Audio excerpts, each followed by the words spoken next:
Well, I don't know who can hear me, but I just communicated with Molly and she's checking in. And what she tells me is that we're supposed to be starting at 11:30. And some of us obviously didn't get the message. Well, what I said was I would open up the portal at 11 so people could check. Ah, now I understand. Well, Everybody it's can always check. nice to see everyone. And here we are. Looking. Here we are. Molly, Yes, this ma'am. is Carolyn. Yeah.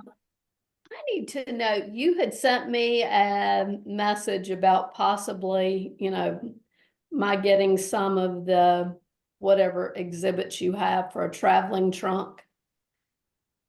On one of my Facebook pages, I said something about putting a traveling trunk together. And you reached out to me and said, if I needed something from y'all to let you know. I'm not sure what all you have. How do I know? How do I learn that? We don't know. So we basically have put together a sheet of some of the ones that we already know about. And funny enough, a couple of them are Heather has produced a document that she'll share in the chat today about some of them. But we do know, if you kind of tell us, hey, this is the focus that we're wanting to work on, we can say, call the Powder Magazine or this. They're putting together a longer list. And what's interesting is that so many are coming out of the woodwork about, oh, we've got this, or oh, we've got that. So if you could just give me a little more specifics, we can get that. But we're happy to do, anytime, any place, Molly, I need to know about, what's available. Great. Yeah. Thank you so much for telling me that. So I just email you. You can email me and I don't think I have your direct email. Here, I'll put it in the chat. That sounds great. But anything we can do to help. I've been out collecting items. In fact, my upstairs den, you can no longer walk in. And I luckily up in the mountains of North Carolina came across an Indian tom-tom. Did you really? I did, and we bought it. And that's part of, my story here in Pickens County, because we were Cherokee territory. And so I went to the Catawba Reservation and bought a slingshot. And so, just trying to pick up Indian things to show children. We are going to be at the Pickens County Library on the 9th. Linda Abeg is going as Kate Barry. I'm going as Rebecca Pickens. And Joyce Hansel is going as Molly Pitcher. And we have a gentleman going as a Continental Soldier to meet with the homeschooling group and do a program. So I'm carrying all kind of things there. That's the 9th. The 9th, yeah. You know what time? Yes, we have to be there at 1 o'clock and it'll last till 3. It's called the Homeschool Hangout at the Pickens Library. And it's homeschoolers. I like that. So, and we are getting ready. I can't wait. We had to find out from Clemson about coming over after hours to Hopewell, the yard there, the lawn, because around the back of the house, you can see you can tell where the Battle of East Seneca was fought.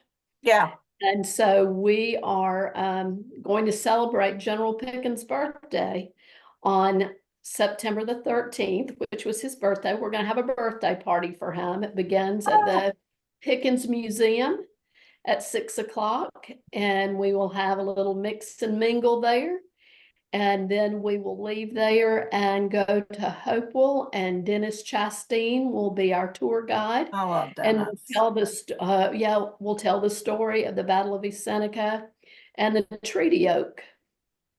And so I'm excited about that event. And then we're gonna have a bell ringing event on the lawn of the Pickens County Courthouse for Constitution Day. And we're gonna have a program and then ring bells at 4 o'clock. So I'm excited about some things we've got going on. That is so cool. And that's gonna be at Hope. The first one's gonna be at Hopewell, right? Yeah, well, it starts After you were out at the at the library. museum, and then The we museum. leave to go to Hopewell. Okay. I'm writing all this down.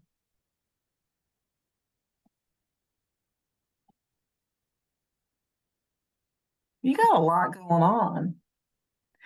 I know, I'm excited. You should be. Neil Collins texted me yesterday. And of course, he's up in Pickens too and wants to be real involved. Right. So if you need me to, sometimes he's better by text. I'm happy to, coordinate that or get in the mix there. He's actually trying to go down to the Greenville Museum, the Museum of the Upcountry. They've got an event coming up that I was, Tonight. yeah, I was happy to hear that it was sold out. I'm going. I have Oh, tickets. good. My We husband and I were are trying to going. get him a ticket. Good. We have been to all of the Revolutionary War lectures there. Mhm. I wasn't impressed with the gentleman that did the, I shouldn't say that. I should keep my opinion to myself. I have loved everybody, but I wasn't really crazy about the Quaker and the Gamecock. He only talked like 30 minutes instead of an hour. Oh, And well, that's good. which is I hope what you gave that feedback to him though. I didn't. Oh, you should The though. question and answer at the end of that 30 minutes, I mean, he plainly said, this is all I've prepared. Now I'll open the floor for questions. And he had a book there to sell, and 9 times out of 10, his answer when somebody asked a question was, I answered that in the book. I would And I would suggest to you that you not use this book as a primary source. yes, exactly. Is that the But- Fierce People book? Is that what? Bill, is that the Fierce People book? I think so. No. It's the Quaker and the Gamecock. Oh, okay. It's a different. It's a different. Yeah, Okay. I can't remember his name right off, but Me either. But and that might say something. But as Molly said, they would be very open to feedback. I talked to them not that terribly long ago, and they were very impressed with the response they've gotten for turnout, though. They've been really pleased with that. Yes, I have thoroughly loved everyone, and I can't wait to hear Rod Andrew tonight talk about He's Andrew. good. He's He's good. Yeah. Yeah. Do you know anybody, Carolyn? Do you know anybody that has a ticket they're not using tonight for that? I don't. I have several friends that are going. Dennis and Jane Chastain are coming, and several of my DAR members are coming from my chapter. But we got our tickets early, so. You're talking about Andrew Waters. Yeah, Is that Andrew what his name Waters. is? The Quaker and the Gamecock. That's what you're talking about. He's the Quaker and the Gamecock guy. Yeah. Yeah, I couldn't remember his name. He was How very did you nice. hear about the events there? How did they get the word out? I'm just curious what's working. Obviously something's working. Well, I'm sorry, Bill. The Upcountry History Museum has a tremendously wide list of people, and the American History Book Club has its presentations there, and they normally draw around 140 people, many as they can get into that little. That's right. I went to the D-Day lecture, and everyone lately that I can go to, I've been to those lectures there.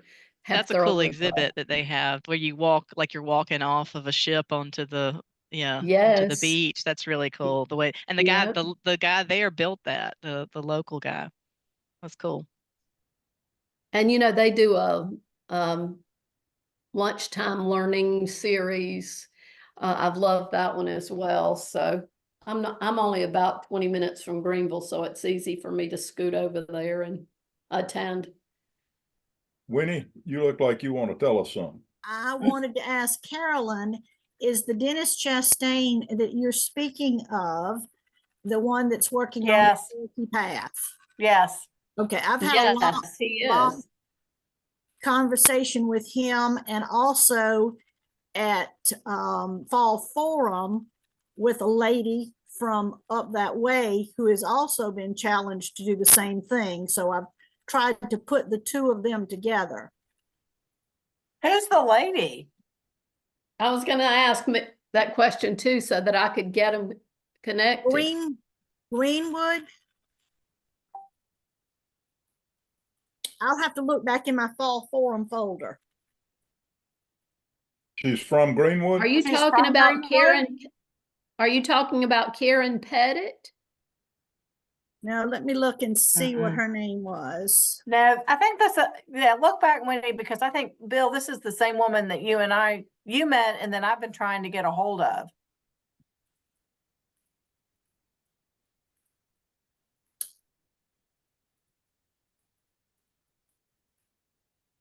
Okay.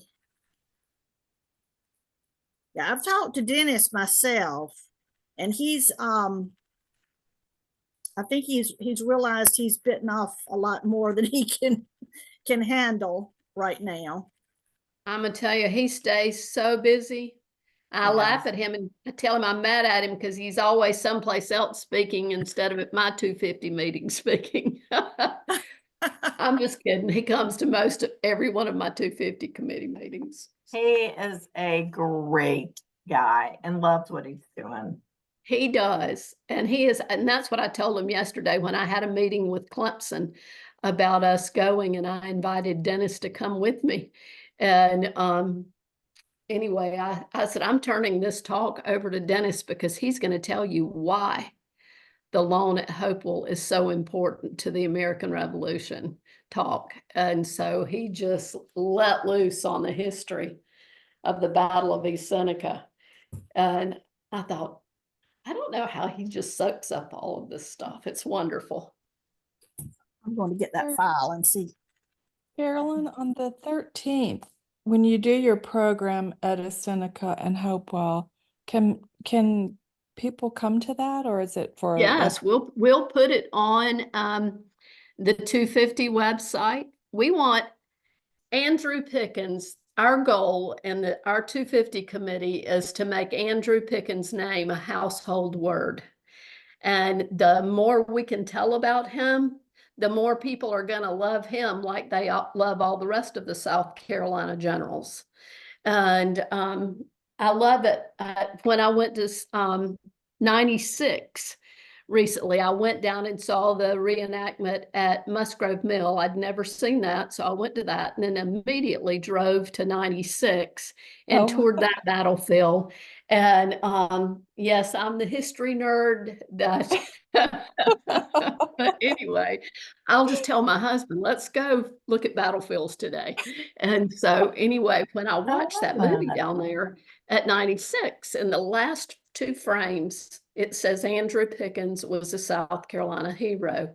Yeah. Not only was he a South Carolina hero, but he was an American hero. I sat there in that seat and cried. And I said, finally, somebody says the words that we've known all along. And so anyway, we're going to show that little movie.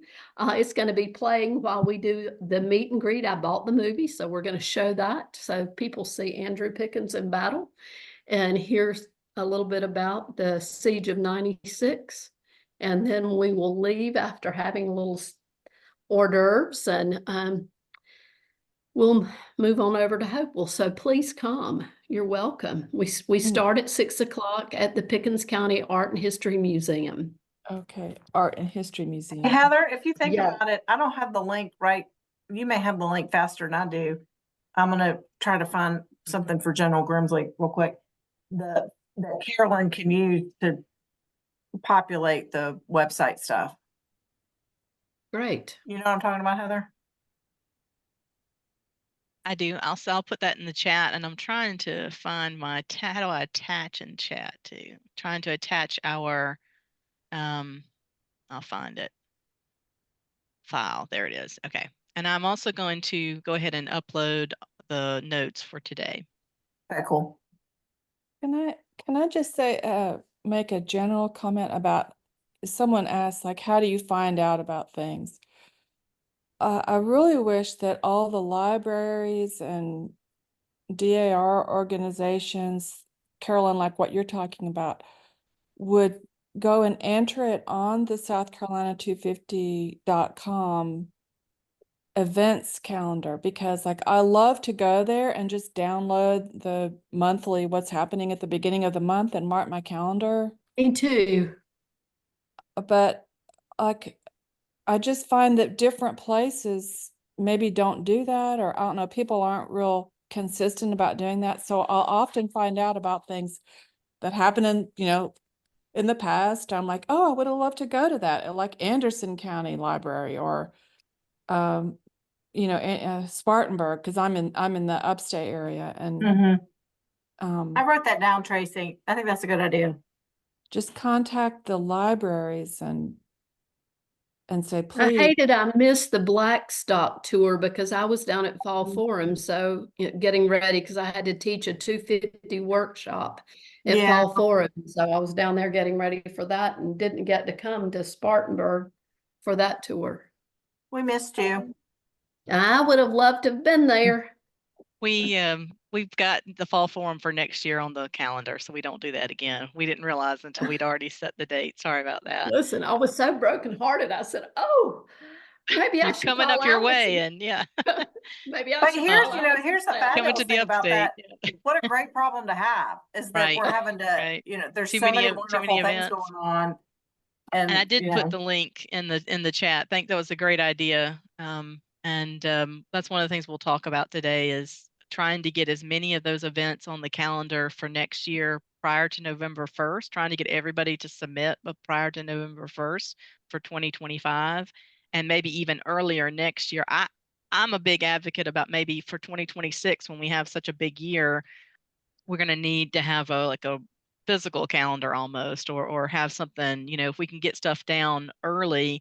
I was on the phone with Pam just a little while ago. People, schedule their calendars out so far these days. You've got to try to get as much down as possible. So as we look into these next two very busy years, we need to start submitting those events so that we can capture that.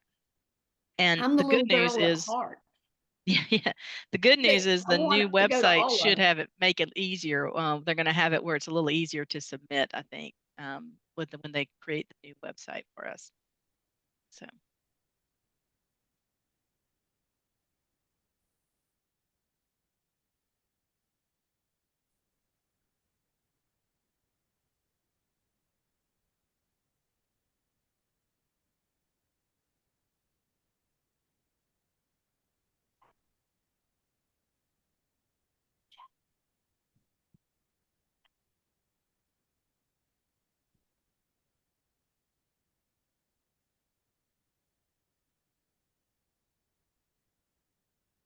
I'm having a little trouble here.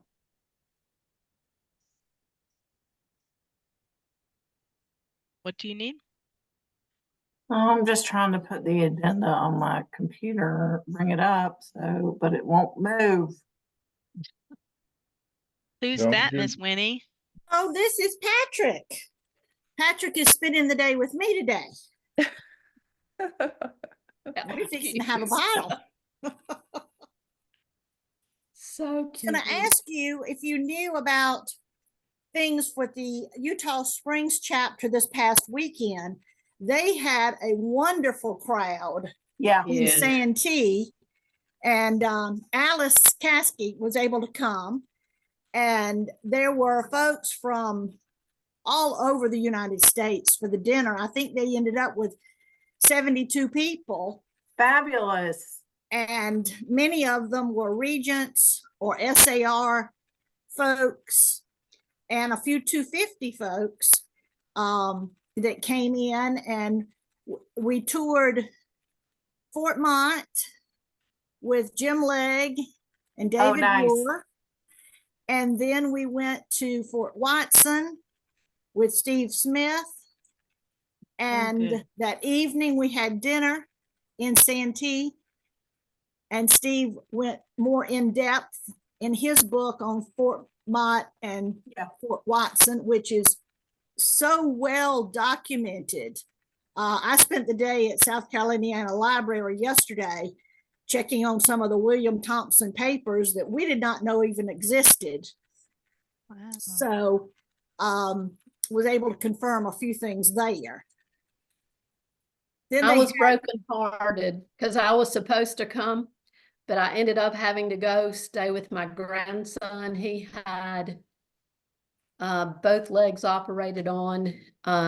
He was born with cancer, and the tumor is wound around his spinal column, and he can't feel his feet. He's 16 years old, and they have to go in every so many years and move his knees so that he can stand up in braces. And so his mother and daddy had to go out of town, and they called me at the last minute and said, ask me if I could come stay.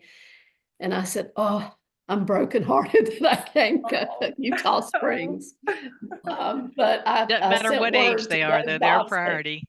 Yeah. Yes, they are. Yes, priority. they are. That's what I told Doug Bostic. I said, I can't come. I'm so sorry, but I love my grandson and I'm needed there. So that's Yeah. where I'm going. Doster. Doug Doster. I love Doug Doster. He's precious. They had Yeah. a very nice ceremony at Utah Springs and great pictures. I'll have to share some of Doug's pictures. Oh yeah, I've seen a lot of them on Facebook. They're really good. Yeah, it was really a wonderful event. I went to that also. Especially the Fort Mott. I hadn't been there before. That was it's a lovely place. Right? That is the piece of land you never knew that you needed to buy. It is gorgeous. I can Yeah. see why Rebecca, picked it, but Lord bless, it was definitely it was a journey to even get there. So And I've been able to go to Fort Mott, and that's a cool place to visit. it really is.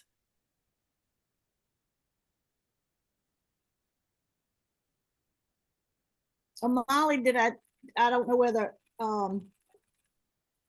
Carol tell you or not, but Mr. Luther Wanamaker got and Grimsley was there too, got a commendation from the South Carolina DAR for all he has been doing, his dedication to making it as much to the public as he possibly can with the liability and everything. Yeah, no, Right. I mean, I'm amazed in the last year how many times Luther and Mrs. Wanamaker have opened it up to the public. I think I think they've been startled at how much people Interesting. really want to be there. We went during Bonnie Bell's first administration. Oh, did you? They opened it to us, and we went down on a Sunday and toured. It's very cool. And the signage that he's put out there on his own, it's really nice looking. This Yeah. year, the one new thing they had is they actually mowed all the way down to the river Oh, so that you could see from the hill a picnic area that they kind of got all the way down to the river. I'm trying to remember if that was Heather. Was it mowed the last time we were there? Not all the way to the river. You couldn't see the river. Yeah, that's really cool. Well, we could drive down to the river. You can't Mhm. see it from Yeah, you where the could. location that the house is because the hill rolls over. But Mm. when you drove down the hill, you could get to the river. You could have walked right up to the river at the bottom of the hill. I turned the wrong way trying to leave, and I ended up down by the river, and this guy comes out of his house with cut off shirt and everything, and I'm like, oh no. And I was like, Of course you turned the wrong way, Heather. he You looked at did me the crooked same like, thing. like who a are song. you? You did the same thing. Oh, remember Mike, Tyler? We were all there at Camden Battlefield and we were going to go to have lunch and we turn left and Heather turns right. Like she knows where the heck she's going. Yeah, and she saw everybody turn left and she still went left. Right. She was the last one out. So for those of you on this call that ever follow Heather anywhere, please make sure your GPS is working. I was following GPS. That's the problem. Wait a minute. She found the good-looking guy with the cut-off shirt. I mean, that's what she was looking for. Yeah, is that the part where she said, yeah, I'm not going there, Bill. No, it was a little more like deliverance, but anyway. But I loved your tagline there that said, I ended up down by the river. That River. sounds to be like a song title. In a trailer down by the river. Yes. I have lived here my entire life, and I did not know that there were that many houses down there on the river. I was amazed. I was Didn't just either driving until around. that day. Y'all. Okay, let's start this. I'm gonna look here from my slideshow because I know that Will wants to talk about this. Hey, Miss Carol. How is everybody doing? Good. Ass hands. I love it. That's good. We got a lot of iPhones on here, so just wanted to check in. If you open up your chat button, which is at the bottom, if you hover over it, open up the chat. Heather has put in there notes for today. We will be going over, so you can find that and download that. And also the form to submit an event. Carolyn and Tracy and Bill and I were talking just a few minutes ago about making sure events are listed. And I know Carolyn's got some really fabulous ones coming up. That document that you see from Heather labeled 11:20 a.m. that will then allow you to populate that, and then it'll go to Aaron, who I know is on here with Chernoff Newman, and we can make sure that that gets posted. And then Tracy had a really great idea that she wishes libraries would put some stuff on our 250th as well. And so I don't know how that works, but we're going to figure that out because that was a really, really great idea. Tracy, so thank you for that. As we have this wonderful flight, this is a beverage service. If you need to stop and take a call, have a beverage, have something to eat, this is very informal chance to get together. Please feel free to do that. Just make sure that you are muted. I can mute you if you don't mute yourself. And I don't want to do that because you guys are awesome. But with that, we got just a little bit to cover for the first couple minutes here. And with that, I'm going to actually share my screen and turn it over to Will, has joined us on here. We had a fabulous commission meeting. And share my screen. There we go. And we really worked on this focus areas that we had shared with y'all back in June, yes, not July, June. And we have really developed those further. So Will, without further ado, can you see that and you want to talk for a minute? I can see that, and I'm happy to talk for a minute or maybe two, if y'all can hear me. But we're going to You got me stop okay? at 3. You got me okay? Yeah, you're good. Okay. Well, good morning, everybody, and thank you for being here. This is a really important follow-on to our first version of this and a precursor to the next big version where we'll do this in person. And we've expanded those that we're inviting to include more and more of our stakeholders, because we think the more people we get engaged in this who have an interest in equities in this important work, the better our outcomes are going to be. So to that end, I suppose I can put myself on video too. There we go. I sit in this room and it looks like I'm on witness protection program because it dims in and out because it's on the front, on the east facing side of my house. So that's why it is. I'm not trying to hide from anybody. But you've heard me perhaps belabor this point a little bit, but as we orient ourselves toward our goals here and in 2033, when this commission expires, we don't want this to be the end of our work. We want this to be the beginning of our work that continues on into perpetuity. And so I'll go back to the success statement that we started with that we'll continue on which to orient. And it has everything to do with getting not only ourselves, because we're all true believers, but getting our state, the nation, the world to recognize that South Carolina is the center of the Southern campaign, and the Southern campaign was the decisive area of the American Revolution that ensured our success. And we know that South Carolina was the decisive theater within that. And so we would continue to orient on that. The second is that we want to continue to ensure that all voices are heard consistently and loudly, I guess is the word I'll use. And that's everybody, patriot, loyalist, man, woman, black, white, enslaved, free, indigenous, everybody gets voice here, because all of South Carolina is engaged, all of South Carolina is involved, all of South Carolina lives the legacy of this. And especially for our newer citizens, and by newer, I mean everybody who moved here sometime after 1783, but continue today. I mean, we gained 500,000 new citizens between the 2010 census and the 2020 census in South Carolina. We need to continue to bring them in and onto the journey, as Molly says. The third is, excuse me, that we create and sustain resilient opportunities for economic development across the states, across the state, and especially to each of our 46 counties and our citizens everywhere. We have an opportunity to use this as a vehicle, not only to expand our knowledge, but to continue to raise all boats in this tide.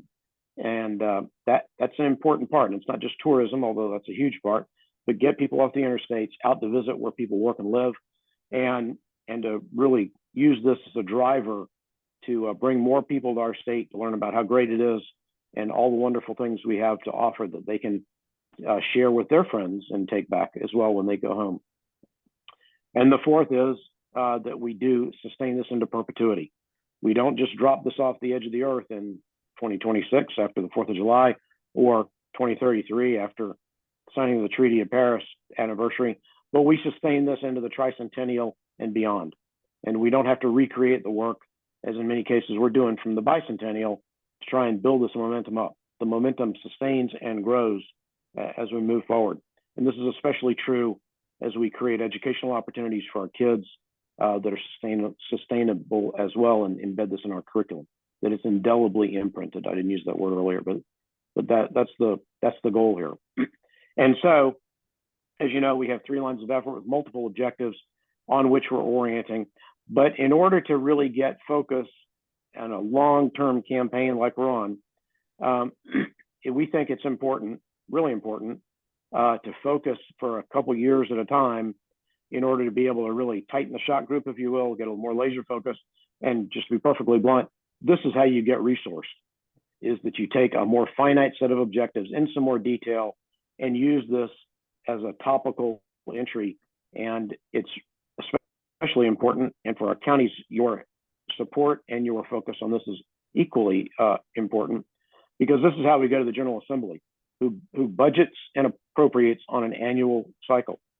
We can't do it on an annual cycle. We need to look at least 2 years out, because anything we brief to the General Governor's Office and General Assembly this year for budget takes effect on the 1st of July, 2025.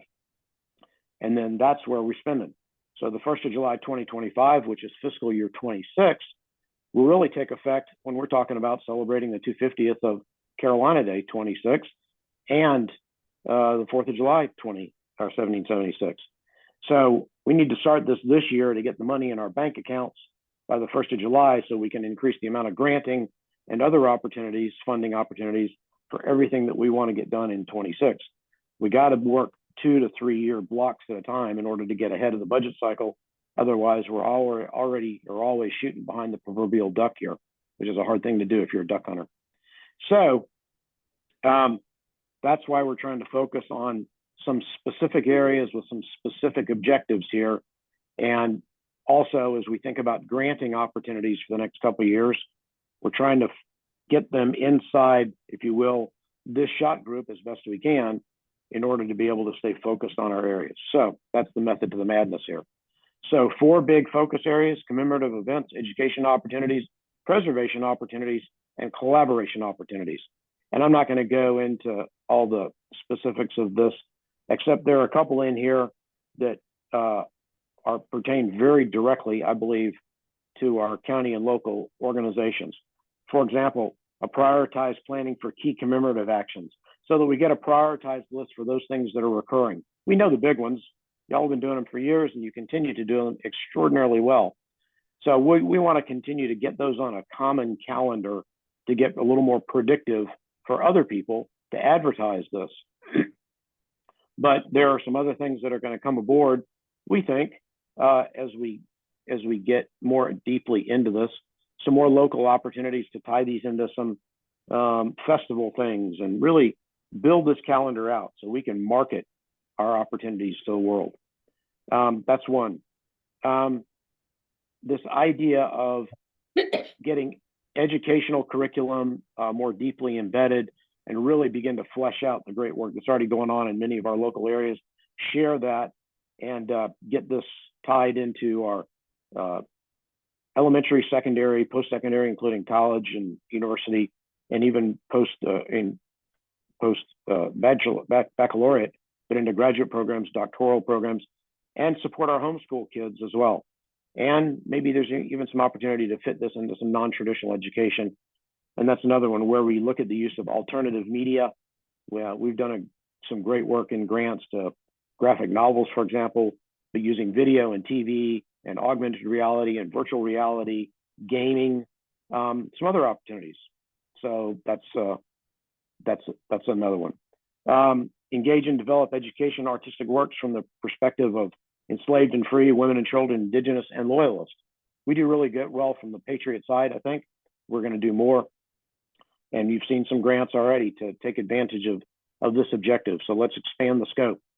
I went to DR, Jen and I went to the DR luncheon a couple Saturdays ago and listened to Peggy Pickett give her almost hour verbatim or from memory without any notes talk on Rebecca Mott, which was just fascinating. It was compelling. It drew people in.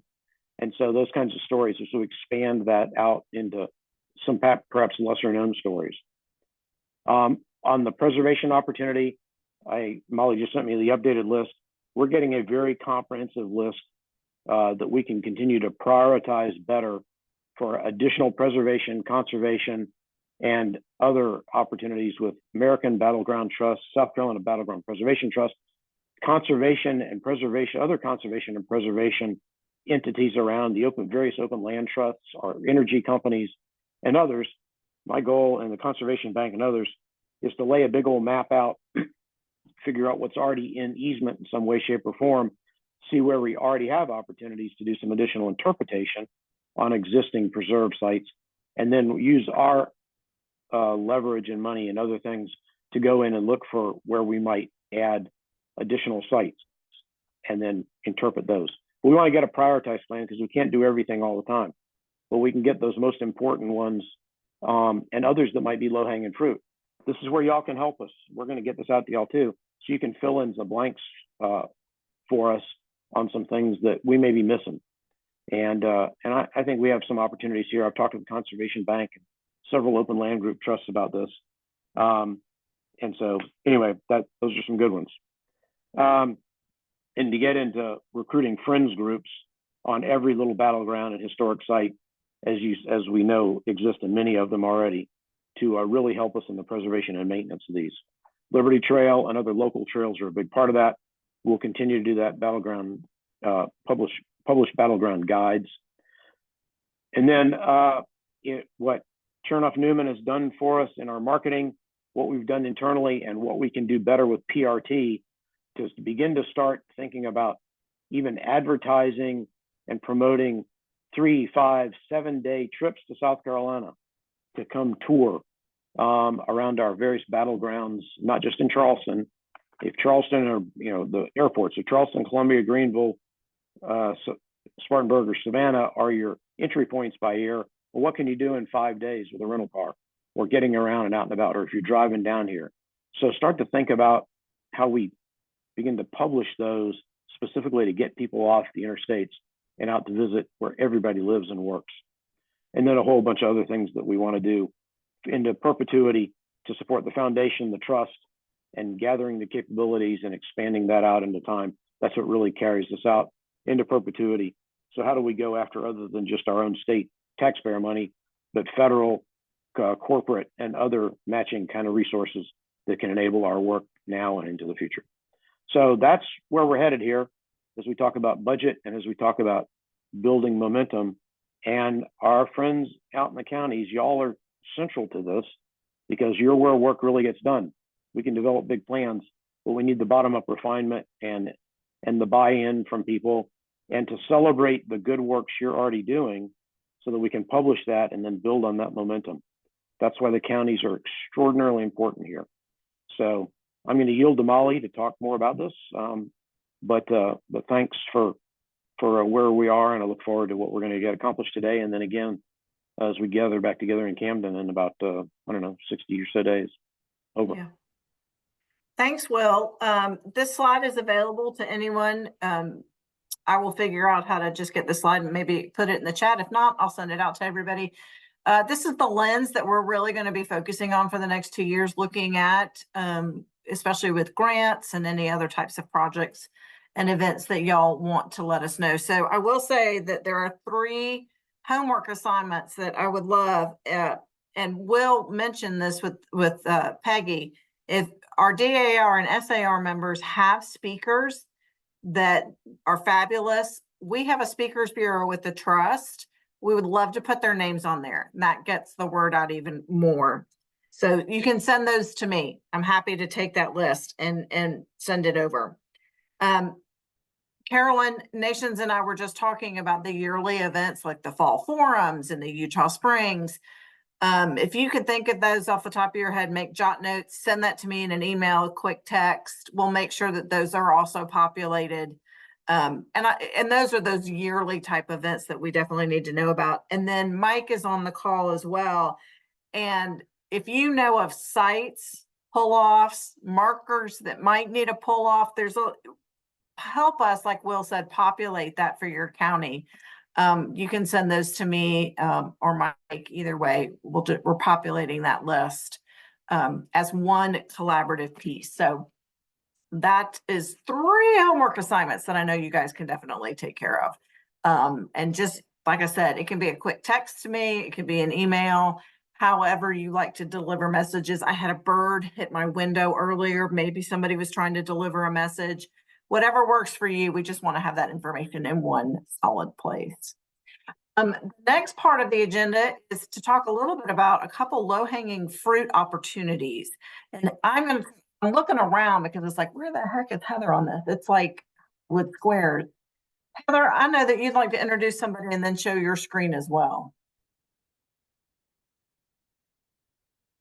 Hey, everybody. Yeah, and if one of the things I did is I went to my view up in the top right-hand corner, and you can put the speaker as your primary person, which kind of helps you find the right person. I'd like to introduce Tamia Thompson from the State Museum. She'll be our first presenter, and I'm trying to make you a co-host. I may not be able to do it. Molly, you may have to do it. Make her a co-host if she needs to share anything. But she's going to talk really quickly about several opportunities with the State Museum where you can bring one of the traveling exhibits that they manage to your community.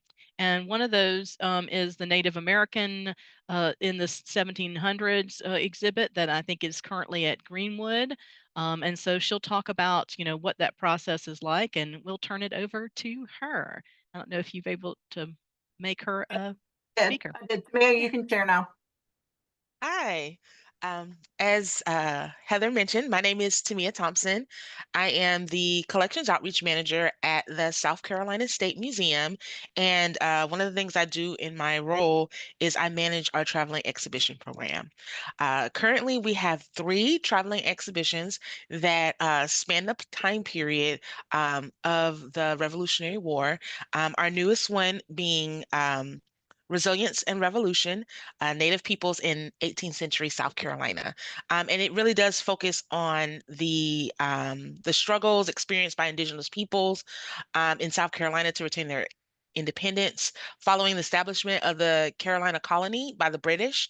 And it goes kind of through that particular time period and focuses on the Indigenous experience in the 18th century. And so that's one of our newest exhibitions. As Heather mentioned, it's currently at the museum in Greenwood. Another exhibition that we have, I heard mention of Rebecca Mott before. We have an exhibition that we travel on behalf of the South Carolina Confederate Relic Room and Military Museum that focuses on the history and archaeology of Fort Mott. And so it examines the 1781 siege of Fort Mott, as well as the excavation of the site and the artifacts that were uncovered. And then last, but certainly not least, we have an American Revolution in South Carolina traveling exhibition that goes out as well. It's one of our older exhibitions, but it expands the gamut of 1775 to 1783 for that particular exhibition. Renting and traveling exhibition with the South Carolina State Museum is relatively simple. You get in contact with me. And one of the first things we do is we do a facility report to make sure that the place that the exhibition travels is suitable for the exhibition in terms of lighting, security, depending on some of the parameters that go with the exhibition. Once we have your facility report and everything is in order, we move forward with the process of having you schedule a time when you would like the exhibition to travel to you. We rent by the month. Our fee is $300 for the first month and then $150 for each additional month. Rentals start at the beginning of the month and end at the end of the month, so we don't split the months in between or prorate. But we're actually pretty flexible with regard to our traveling exhibition schedule. Many of our traveling exhibitions have travel trunks, education travel trunks that go with them, which include reproduction items or items that are artifacts to kind of expand the story and to help with the education and programming component of the exhibition. Each of the three that I mentioned include those trunks, and it's up to you whether or not you want to rent the full exhibition or just part of the exhibition. Pricing stays the same, regardless of your choice to rent. That is kind of the basics. If anybody has any questions, I'd love for you to I'd love to be able to answer some questions for you. I don't want to continue to kind of drone on about what we do. Tamia, did you in the American Revolution exhibit with the Confederate Relic Room, have the one with the daguerreotypes? That is a separate exhibition that they did, Okay. and they're working on something additional with that. So for those And of I you have that some don't, slides on that. I have some okay, you want slides. to Do you want show? me to Go ahead and show them, Heather, if you Okay. want. Yep. Right. Thank you, Tamia. And by the way, everyone, please feel free to reach out to Tamia anytime. And all that information is also found in the beginning of the chat. And these are the photographs that they shared with me for the Twilight of the Revolutionary. She was apologized for not being able to be on today. But if you have not seen this exhibit, which is currently still at the Relic Room, they're in the process of some renovations over there. But they have these extraordinary pictures of actual Revolutionary patriots. Some of them, not all of them from South Carolina, but some of them are from the counties that we're talking to right now. It's pretty extraordinary. You probably have people who are still related to these folks in your communities. It's currently in Calhoun County. Oh, is it? Okay, I'm so sorry. It's I at didn't the realize it had traveled. Yeah. Calhoun County Museum, and it is fabulous. So you'll see with these pictures here, there are artifacts. These are the original daguerreotypes. Those do not travel. So it is a low, you don't have to have a lot of security. It's low security. It is mainly the reproductions that are allowed to travel with it. And it has multiple panels. And Chelsea is the person that you'll need to contact there at the Confederate Relic Room and Military Museum. And her information is also on our notes for today. This is one that even North Carolina is chomping at the bit to get a copy of. So they are excited to hear about this. I think this is one that blows people's mind to realize how closely we still are to the American Revolution and the images. Thank you, Winnie, for letting us know it's in Calhoun now. But you can contact Chelsea to see about when you could come to your neck of the woods. And it's the photograph that are at Calhoun County, and most of the we don't have the whole collection, but most of the ones are relevant to our area. Yeah, yeah. One of the other ones that's on that sheet is American Battleground Trust. Battleground or Battlefield? Battlefield. Thank you. Battlefield Trust. It's also on that list that's in the chat. Have a fabulous traveling exhibit as well. I'm reading over here that my camera's right over here. This is a much broader revolutionary experience, and it is traveling across the nation. It's in Belleville, Kansas at the moment, and then going to Nebraska, Virginia, and it is coming to Berkeley County as well as to Georgetown. So you can be able to see that here. But those are some examples of some pretty low-hanging fruit to kind of start getting some interest in it. And by the way, any of these exhibits, if I'm not mistaken, think outside the box. It can go in a school cafeteria. It can go in an older assisted living, anything like that. So think outside the box. Molly, we have two comments or questions. One saying that it will be in Lancaster County in January. I assume that's the ABT one. Gina, is that correct? And then we also had a question, can you purchase the ABT traveling trunks? I am not sure about that. I know that you can rent them obviously as traveling trunks, and you can get on that waiting list by going to that page that's in your notes for today. But that's a good question. We'll have to reach out to them. Ask Catherine about that. Yeah. And then as far as some educational events coming up, I know Carol Summers is on here about the Francis Marion Symposium. I'm not putting her on the spot. You don't have to say anything, Carol. It is October 18th and 19th. It is on sale right now. And I believe, Heather, you can get to it through our website as well. But if you need help finding that link, please let us know. It is one of the most favorite conferences that I go to. The folks that come and the conversations that are had and the relationships that are made. Even if you're not into Francis Marion, it's one of my favorites for sure. And then the American Revolution Symposium, pardon me, November 16th, and that's the one at Archives. And again, Donna Foster, who's a great friend of ours at the Archives Foundation, puts this one on, and she's been very, very intentional about really working within our focus areas as well to educate the general public. So whereas Francis Marion is definitely knee deep and does he have a mustache? Does he not have a mustache? Was it a marsh tacky or not a marsh tacky? The Rev War Symposium at Archives is really just a very nice introduction. So if you have someone that says, I'm kind of interested, but I don't want to go, and they do that neck thing. They always got to do that neck thing. Like, I'm not real sure. The one at Archives is a great one to stick your toe into that. And Molly, if I may, I'd put the two links if you're interested in the chat, and also wanted to mention that we're really thrilled that there will be a Charles Baxley keynote speaker for the American Revolution Symposium.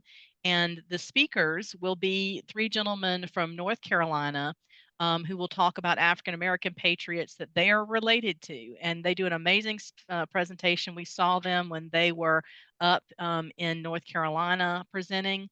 And so they're going to talk about the process they went through to do their genealogy and trace that. So that's going to be a really cool presentation, the Charles Baxley keynote. It's already awesome. Thanks for putting that in there. We have some big events coming up. I don't know if anyone can give that's on here. Heather, you might be able to. The Camden District Resolves coming up November 1st. That coincides with our commission meeting as well. So please feel free. Of course, that's the gathering and then the commission meeting and cocktail parties and barbecue and some other fun stuff. But that backs right up to that Camden district, and remind you that district is pretty big. Anything, Heather, or anybody on here want to fill us in on that real quick? Yeah, I'm not sure if we have anybody from the Camden district on today, but the last meeting I attended, they're excited about the November 1st, which is why we're doing our next meeting so early. We wanted to do it, as Molly said, in conjunction with this event. So November 1st, they'll do a reenactment. There'll be basically a lunch and learn kind of situation. And then afterwards, they'll do a recreation of the speech that Drayton gave to the jury, and they'll take a vote. So it should be really interesting to see that in action. Some of that will be reiterated at the next weekend at the reenactments with the Southern Campaign of 1780. So you'll have some of that repeated. And I also understand that Long Bluff, who had a Resolve as well are also planning some events. I don't know the details of that, and that's one of those that we need to gather more info on, some more events. Exactly. And then you went to an event yesterday with Lexington, which relates to Lexington and Concord. So we've got 1 minute before we hit noon. It's really fast. Please mark your calendars for April 19th. Yes, it is the day before Easter, but it is the actual 250th anniversary of that shot heard around the world. The Lexington County 250 group is named, the Lexington in South Carolina is named for Lexington, Massachusetts. So we have connected with Massachusetts, that we're going to do some stuff together.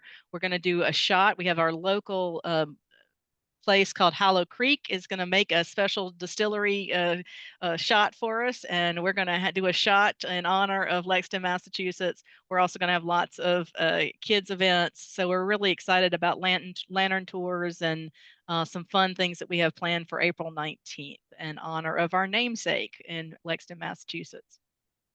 We do. We like those people. After we told them that we had the first tea party, they kind of got over it. And then Charleston, June 28th is Carolina Day, and it's actually going to be Carolina Days. And this was a great idea between Will and Bill and Brett. So look for that in 2026. But before we even get to that, we have to do the 250th anniversary of the first blood that was shed over at 96. And Will's helping us work some things out there too, maybe having the flag at half staff. But there's some great things coming up. But stay tuned. Just go ahead and mark those down as some of our big events going on around town. I really want to spend the majority of our time being able to talk. So on your general updates that I had on the agenda, if Aaron wants to come in real quick and talk about the website, which I got the link to, and I've been looking at it all week, and Aaron, for our website, but the county pages, I believe, Aaron, you had some questions you needed answered by the counties. Do you want to pop in here? Yeah, absolutely. Thank you for giving us a couple minutes today. I believe most of y'all should have received an email where we were requesting some details to help populate our new website. So you might recall that with our new website, each county is going to have its own dedicated page, but we need your help to fill it with the pertinent information. So Molly said, we'll share the link out again. It's a Google form. If you could go through and fill that out as soon as possible, that would be greatly appreciated. And if you have any questions, don't hesitate to reach out. Hey, Aaron, Gina asked when was the email sent. And maybe it's better if you can just put that Google link in the chat too. Yep, I think Heather just did. I believe the email came from Tyler It's a while ago. So yeah, I think if you guys can just check that out in the chat and get that filled out, then we'll make sure that when the new website launches in a couple of weeks, that it'll be accurate with y'all's information. Anybody have any questions for Erin about that while you've got her?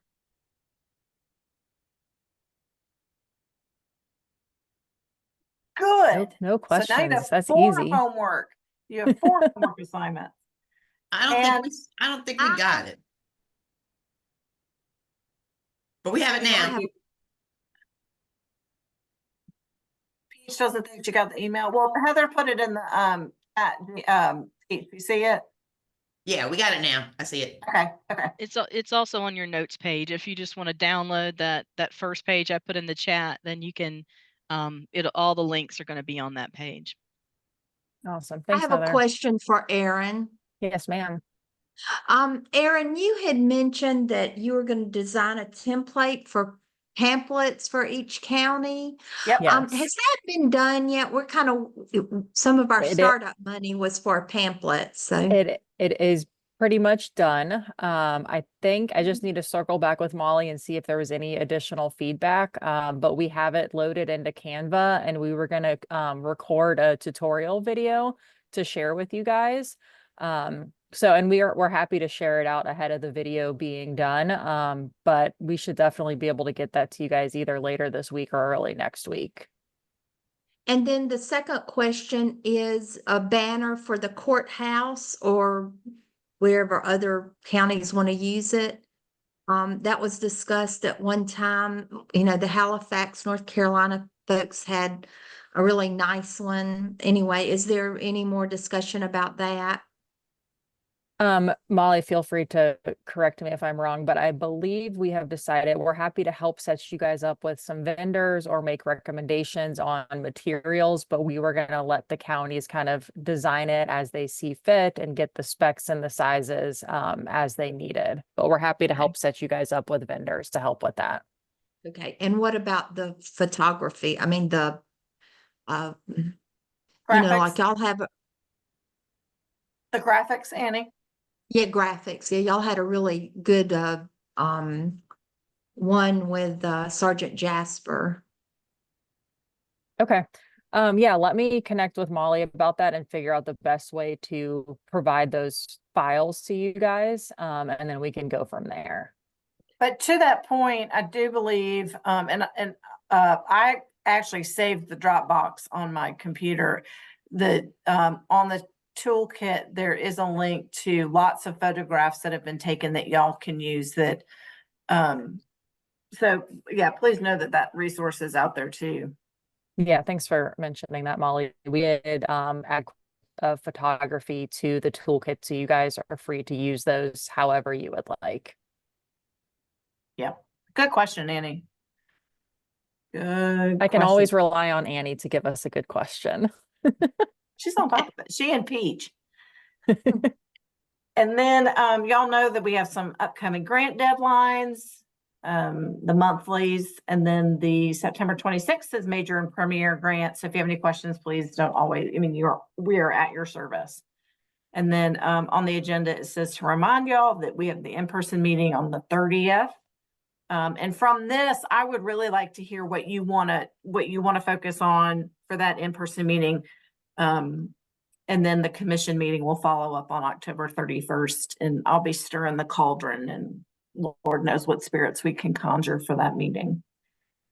Any other last minute stuff related to anything that we covered up above? Heather, I don't even know. Okay. Molly, if I could mention, mark your calendars for October 11th. We're going to do Meet the Funders again, in person and virtually. So stand by, more information will be coming about that. This is an opportunity to not only hear from me, which y'all have heard from a million times, but also from other agencies across the state that give out grants. So we've already got some commitments we're excited about. And we hopefully will be doing this in the Columbia area. So we did it last time in the Low Country, so we'll be in the Midlands this time for this opportunity to be both in person or virtual October 11th. Thank you. Awesome. Okay, I mean, going into the meat of this conversation is on the agenda. We're kind of four things that were rumbling around in my head. And we were really, funny enough, organically before a lot of folks came on at 11:30 talking about these things. So this is an open platform. You can put questions in the chat. It'd be great if it was one at a time. You know, use the raise your hand button down here so we make sure that we get everybody. That's really important. Everybody's voices are heard, but we always talk about the great things that are going on. I mean, what is something that you wish you'd done differently, or what's something that went awry that you want to tell another county group, oh my God, don't do this instead. And what connections can we help y'all make? What resources do you need? I know it's money. I already got that one written down. But this is an open conversation. What's going great? What's going sideways? What are you hearing from other states? What's something you drove through in Kansas that really sparked your imagination that you want to bring to the group? Who needs therapy? Catherine, I want to know how I was thinking about this driving yesterday. How can we support you on not forgetting the Charleston Tea Party was first? We had that fabulous event, but what are some ideas? I mean, have you thought about that at all? I've sort of thought about, I think initially we thought maybe we could do it every year. And just from a cost perspective, it's not really possible to do in the way that we did it last year. Yeah. Because the $8,000, while wonderful, was not nearly enough to do it. And we had to get, partnerships and sponsorships from other entities, I think for another about 5,000 in all to really pull it off. And so it takes a lot of money. You have to close the streets, you have to pay off-duty officers, just all the stuff that goes into it. And we created infrastructure that we wouldn't have to create again, i.e. the play, the theatrical part and all that kind of stuff. But there are direct costs and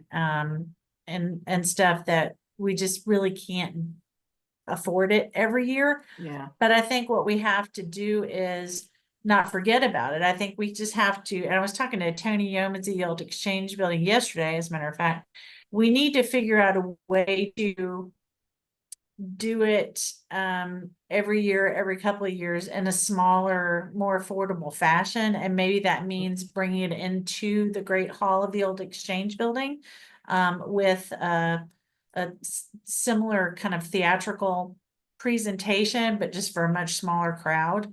So we don't have to block off the street and pay for different stuff and audio visual equipment and all that kind of stuff. So,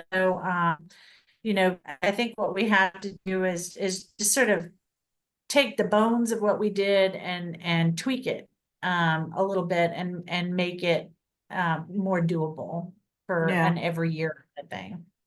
Gina, you had your hand raised. Yes. Hi, everyone.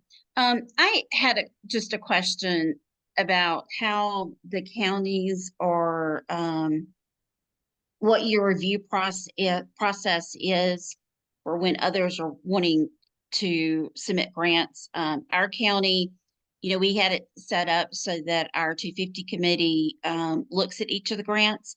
And I'm just curious how the other counties are handling that process. Good question. Anybody want to chime in? Not all at once.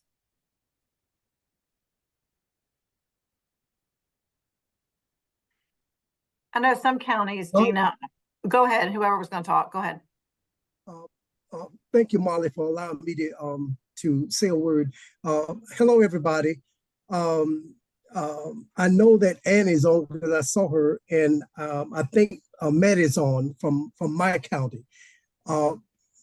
I just received an emergency phone call, and I have death in the family, and I'm going to ask that y'all please excuse me, and I'll get with Annie and Maddie on what this good stuff that y'all talking about. So please excuse we're so me. sorry, but please be safe in your travels if you have any. Okay, thank y'all. Y'all Yeah, have a blessed day. Okay. Go ahead, Winnie.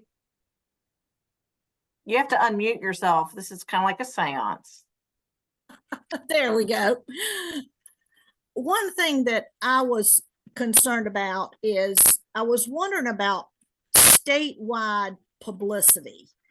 As far as having some type of advertisement, some type of presence on TV, radio, newspaper, to get the word out about 250 a little more than just at the county level. I'm still getting, when I talk South Carolina 250, I'm still getting those puzzle looks like, well, what is that all about?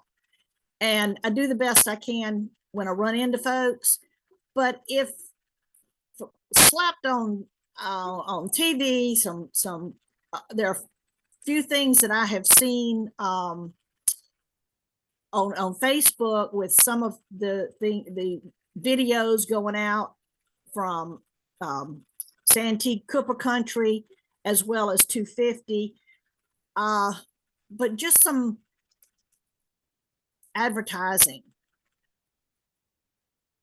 just infomercials.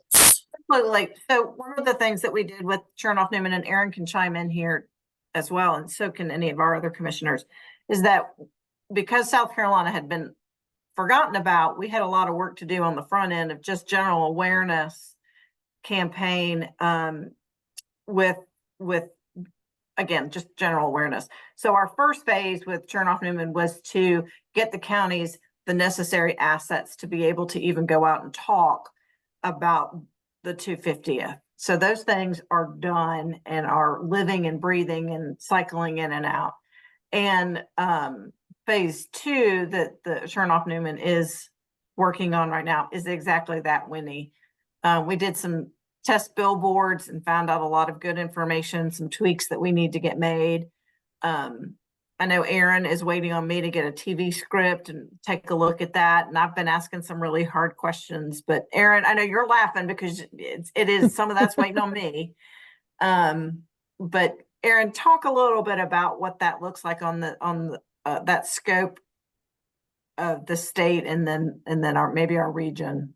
Sure. Yeah, like Molly said, our first year was really focused on just creating that awareness and starting that education because so many people were not aware of the role that South Carolina played. So as we go into the second year of our campaign, we're really ramping up and adding a lot more channels to our marketing plan. So we're expanding our outdoor, we're looking at adding TV. We're expanding our presence in airports. We're going to be in the Charlotte airport this year, as long as Charleston, Columbia, Greenville, Myrtle Beach. So this year we're really ramping up, and next year we're going to ramp up even more. But this primary focus of the phase two campaign is continuing the education and also inviting people to come and visit these sites. Because now's the time. We want them to start planning their trips for this year and next year. So this campaign will really be focused on that call to action of inviting people to come and visit the sites and events. Wendy, does that answer your question? I mean, what are some of the things that go on the ground or seeing that would be helpful? You know, is it on 95, 26, 77, or is it something a little bit, you know, leading people to a site, or is it general awareness? Is it both? Is it on the more rural roads? What are you thinking, Winnie, when you ask that question? I'm especially concerned about the rural communities. I am getting into the schools. We are getting some of the public awareness out here, but I'm just talking about in general throughout the state, not only on those interstates, but just the local people also.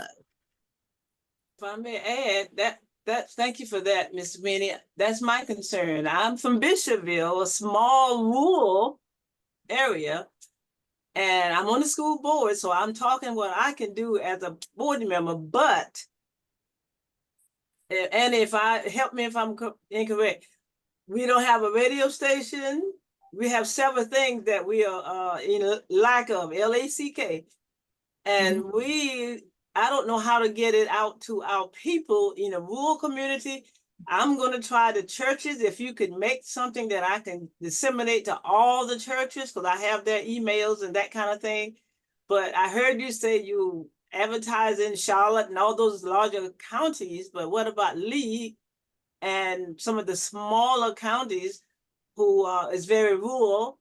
And our newspaper comes from Camden, Kershaw County. So sometimes the people in Lee County don't even get the paper because it's coming basically from Kershaw County. That's who published the paper. So we really have a job here in Lee County.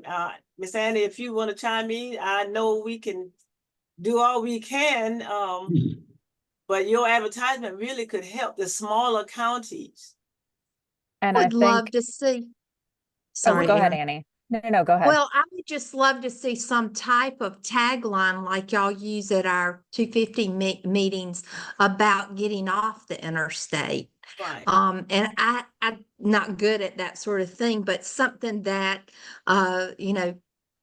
plan your next vacation, make history fun, something along the line of it's something special when you get off the interstate is waiting for you. And anyway, Because you get 95 leads to Lee County, and 20 comes straight through Lee County. 95, you can go straight through Lee County as well from Florence. So something like that would help direct them to Lee. And I'm not taking anything away from all the other counties that's on today. Now, I'm not taking it from you, but I know we really need help here in Lee County as being a small rural area.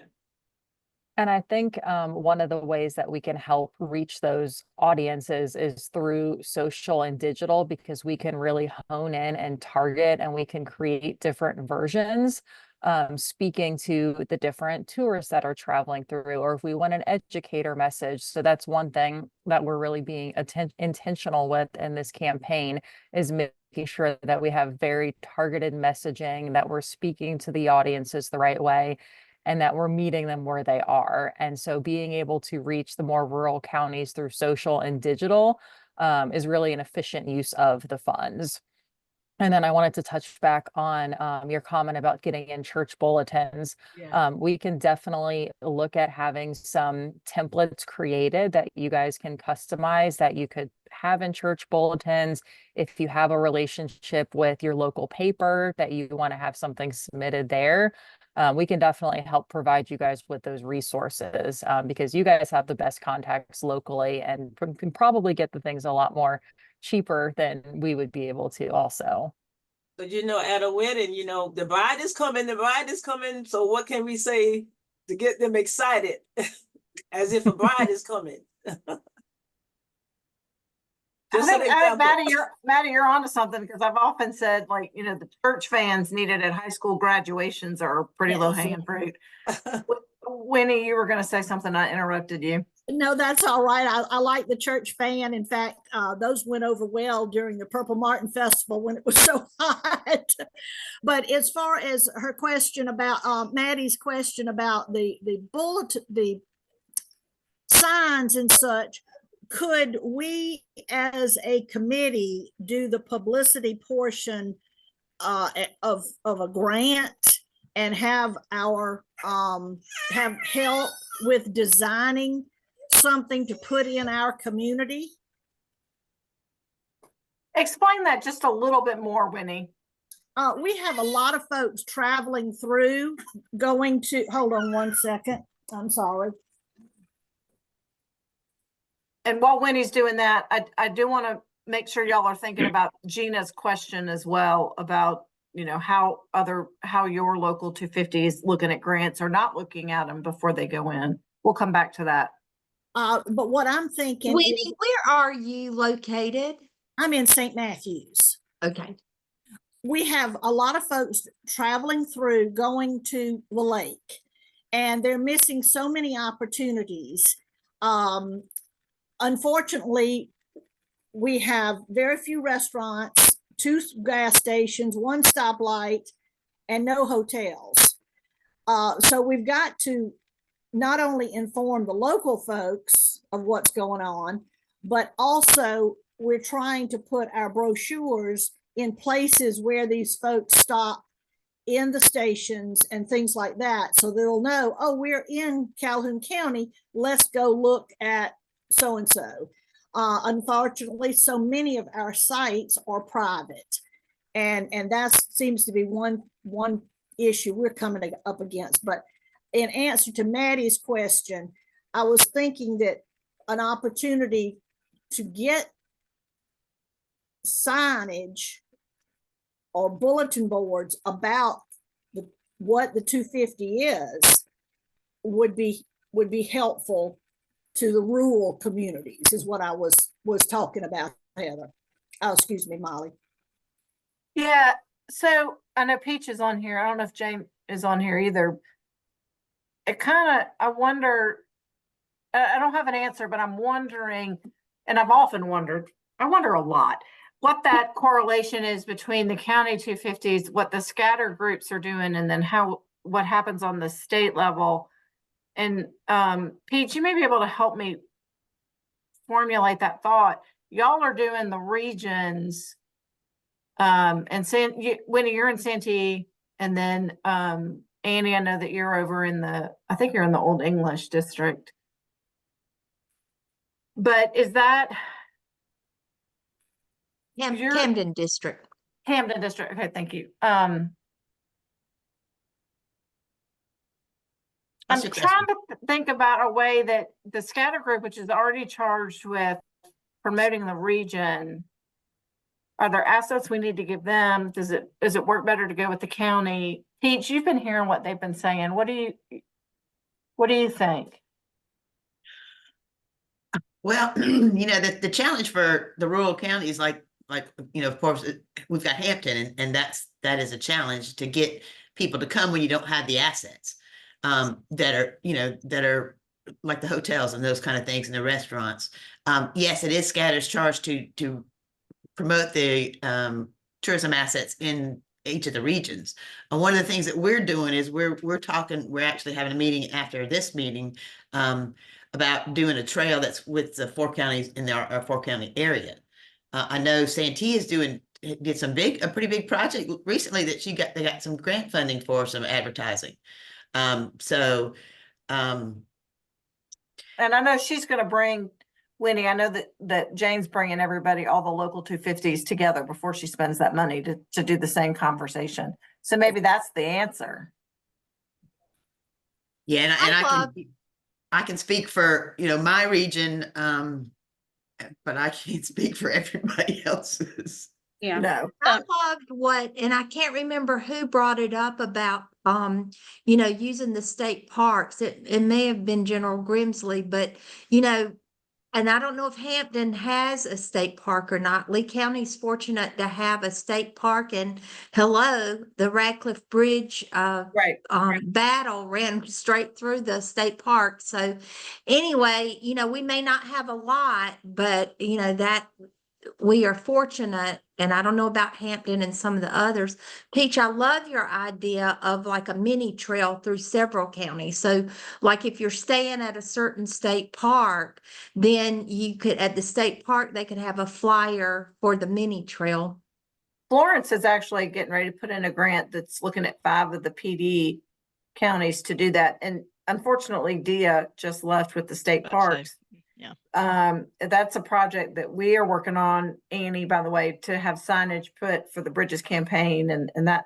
So I think you're right. It's getting all those assets, and Chairman Grimsley's we're doing the same thing that y'all are doing with authenticity, is looking at our partnerships, the gaps, the seams. And Will's been very supportive of doing that. So we can also say, hey, Annie, I bet you didn't know we're working with the state parks and we just gave them, you know, X amount of dollars. There's a lot of information and we need to do that. What about Molly? Will's talking. Oh, I'm so sorry. Well, No, excuse me, just to interject briefly. I'm charging the commission, our staff, and our Chernoff Newman partner friends to get with what's already going on in PRT. We have not exploited Parks, Recreation, Tourism. Yeah. We have not exploited that nearly deeply or broadly enough. They have a very robust budget. They have very robust campaign and marketing. It's embedded in a lot of their existing publications, but it is not necessarily reflective of the work we're doing as a commission. It's more Revolutionary War writ large, which I concur obviously with. That, I mean, they were here before us, they'll be here after us. So I wanted to take advantage of that and be very specifically focused on what it is we're trying to accomplish in the 250. We have right now 48 state parks. There are 5 more coming aboard in the next 5 years. We need to be taking better advantage of our state parks and historic sites. The publication capabilities, the broad reach they have through the regional tourism like Jane and Peach and others that are doing that, to pull the specific regions together to be able to do more. I am highly encouraging and will continue to be vocally supportive of, while the counties are extraordinarily important, of the regional approach to doing work. And I'll use, you know, my little region down here in the corner of the state and the work that's going on, just Beaufort and Jasper getting together when we did the commission meeting down here, and the work they're now doing with coastal Georgia, opportunities for not only economic development, tourism, but historical interpretation and a whole host of other things. the building of trails that are separate from but supportive of the work the Liberty Trail does. We're not going to get everybody in the Liberty Trail. That's just a fact. But we can have a whole bunch of interpretation and historic preservation and huge economic development centered around local trails. Dorchester's doing one that'll inevitably connect with Charleston and Berkeley and likely up, the Santee all the way the River Road up because of the way the history runs. So I think there are ways to do a lot of these cool things, and I would encourage y'all to continue to ask these kinds of questions and think and challenge us. I agree with Aaron that digital and other social media are ways to get at people. But as I learned in my Veterans Affairs things, there are a whole bunch of people who aren't connected to social media. So I would ask y'all, who are the local experts, what media are what different media are going to work best for y'all. Let us continue to try and develop products and projects that support you, but you got to help us, get the fire on target here. And what works in Calhoun County might not work in Charleston County. What works in Charleston might not work in Allendale. It's going to be very county and area specific. So you got to help us narrow the shot group that's going to be most supportive of you. And then I'll use Jane and Santee Cooper country as an example. She came with an idea. I was quite frankly skeptical when I read it. I said, there's no mention of the counties on there. But when she came and briefed it, I understood clearly, and because of the way they've been doing work, those counties in the Santee Cooper country are embedded in that. She's got the money now. She's going to bring it all together. And how does she best spend that money now to get her business done that she's chartered for and support the county committee's work as well. So this has got to be a collaborative process all the time here. True. Over. Gina, I know I interrupted you a little bit too. Yeah, just two comments. Number one is when you're looking at interstates, I also think that it's probably a good idea to look at these divided highways that have a lot of vehicle traffic each day. For example, 521 that runs from North Carolina down, it has a significant amount of traffic between Charlotte and Lancaster every day. There's traffic studies on that. But looking at billboards there too to reach people who are local. And even in that particular case, you have a significant amount of people in Mecklenburg County who either drive down to York County or Lancaster County to buy gas because it's significantly cheaper. And then the second thing I just wanted to mention was 2 years ago, we had an event in our county that the school district, they use something called Peach Jar to send out information to the families. They included the event under their community service and didn't charge us. If we had to pay, we wouldn't have been able to afford it, even as a nonprofit.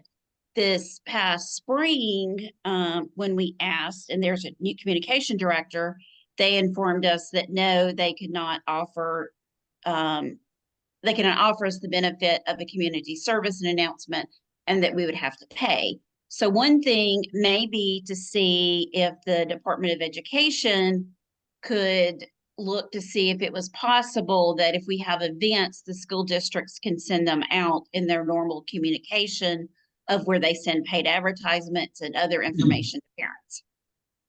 If I may interject, we need to take advantage, in my opinion, of when these counties, surrounding counties having events. In October, South Carolina State Homecoming, 1 million people will be there. Yeah, So right. if you could prepare for that, you will have it made. I mean, everybody goes to St. Matthews going to Orangeburg. Isn't that right? A lot of them do coming from. Yes. So I'm just saying, take advantage of when counties have events. I mean, colleges have events, homecoming. And in Lee County, we're having the city council's having an event in October. And I don't know if you heard already. They already planning a big event, so we need to get together for that. But that's just an idea. When these surrounding colleges have events, homecoming, people come from all around, and so, that would be the time to advertise. Maddie, I think that's fabulous, and that's part of that homework assignment is feed us this so I can get it to Chernoff Newman. And yeah. Any ideas you have, HBCUs, we just gave a grant to one of the But we the still seat. need the grant funds to make the posters and whatever. Oh, well, absolutely. And I think that that's something that we could definitely talk about. Peach, by the way, put something in the chat about some of her content, the 3 attraction brochure is what it looks like the title is. But yeah, to Will's point, there's some assets out there that we need to really take advantage of. But it's got to be a 2-way conversation, I think. You know, tell us what's Hey, going Maddie, this is Yeah. Will too. I'll give you a little homework assignment if you want one. Well, So why back to not? your point on South Carolina, back to your Why point on South not? Carolina State. Yes, sir. We just gave a grant to Claflin Oh, for some community players there to do wonderful African American stories of the American Revolution. Well, Oh. Claflin's in Orangeburg too. yes, So yeah, I South know. I Carolina know. State's homecoming. I know you do. If at South Carolina State's homecoming, which does draw an enormous crowd, Yeah. wouldn't that be wonderful to get some of these actors from Claflin over there talking interpretive history on the African American experience in the American Revolutionary period? Right. Okay. There's some synergy. Yeah. If you would I'll get your information from Molly or Heather, and we can talk some more of who I need to contact. Heather can do this for you. Yes, sir. Because my son Thank you. graduated from Clafton and my brother graduated from State, so I go to both homecomings. Well, there you go. Yes, Okay, sir. well, there we go. See? Good. Thank you. And you know, and to Ma'am. Gina's point, one of the things that Heather and I did in our previous life was we did work with a couple school systems to get on their roster of sending information out. So if you know that your school does that, let us know. Maybe we can put a template together or something of the sort, because that's a really good one too. Because I shared at the commission meeting that younger generation is like, yeah, we think we should be excited. We don't know why. So. Molly, also like parent teacher organizations, especially when summer's nearing, some sort of information that could go out to parents as they start planning summer, because a lot of these are just day trips you could take to vacations. Yeah. And then you know, it would be like a tagline of, you know, making history fun. Cool. That kind of leads me to a question that's been rumbling in my mind about what connections can we help you make to make it a little bit easier? If that's even a possibility. Has anybody thought about that? Or is it just me? Probably just me. Y'all are awfully quiet. Kip, I'm gonna start calling on you. You're being too quiet up there. What do you mean, Molly, to make what easier? Is like, you know, one of the great feedbacks that y'all have given us is we didn't know how to do a brochure, or we want a brochure. And then one county says it and 42 others say, you know what, we thought about that too. We just never asked. And we were able to work with Chernoff Newman, developing a template that makes it easier for y'all to work. But now that you've got a brochure, how can we help you get that brochure out of your county and into other places? I've been to several different places up in Anderson County and seen stuff for Charleston, or seen stuff for Beaufort related to the Rev War. That's the type of thing I'm thinking. How do you get outside of your county? What assets do we have? Will mentioned PRT, that we can start to really exploit to get it outside the county and more into the state. Well, I'll tell you, you can do, if you, the welcome centers are happy to look at anything and distribute stuff. That's a very good spot. You're welcome to put anything in our visitor center. We're happy to spread it out statewide. That's a big deal. And that website still, you know, I'm sorry, we did not see the form, the Google form come out. So we'll get on that and see what's going on there. I mean, that's going to be a huge asset for all the counties. I just need to see, you know, I just hadn't seen it. I think the state parks, Molly, would be a great place to advertise what's going on in other counties. Okay. Because if you're staying in one state park, you might be willing to drive, you know, a couple of counties over or. Okay. That's a good one. That kind of brings me to another question is would it be beneficial for y'all for us to get together kind of regionally as well to see where those gaps and seams are? Well, that's what we're doing today with Beaufort, Hampton, and Colleton. Okay. Um, And I know that Jane's going to do it too with some of her counties. Yes, and the PD tourism is doing it. So, you know, the PD tourism will have the counties that are involved in Ashley Blay. Okay. Will be leading that. So That's good to know. Hey, Tracy, Molly. did that answer your question a little bit? Yeah, yes. I'm just thinking about the welcome centers as you come into the state and how, yes, there's often like a table full of brochures that you can pick up, right? But as I think about that, it seems like you need something a little bit bigger in those places. You know, like those pop-up stands that pull out and they're very tall. Mm-hmm. Have like QR codes on those that people can, um, you know, click on to get that information. It would just like direct people to 250 activities instead of all the other, you know, little brochures of, you know, I don't know. Tracy, that's a great idea. Like at a welcome center, say, you know, you're coming out of Georgia, but you're going to be going up to Lancaster. So, you know, if you could click on the QR code of the area that you're going and then find out what 250 events or battlefields, whatever. Yeah, that's an awesome idea, but that stuff has got to be in hand to be able to, I mean, you have to have the product before you can really market it. Can I In jump in here Georgetown for a County, second? we have this. I don't know if you can see that. We've had made into a retractable banner. We have 5 of these, and we're going to have 5 more created to place in state park centers, visitor centers, anywhere around the state. But it's mainly about Francis Marion, but it does have, I don't know if you can see that, the 250th banner information on there.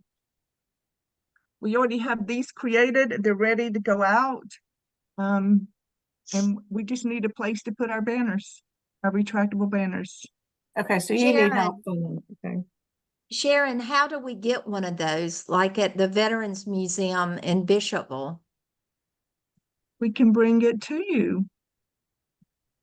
If you'd be happy to place it in your center, we'll bring one to you. Right. I love that.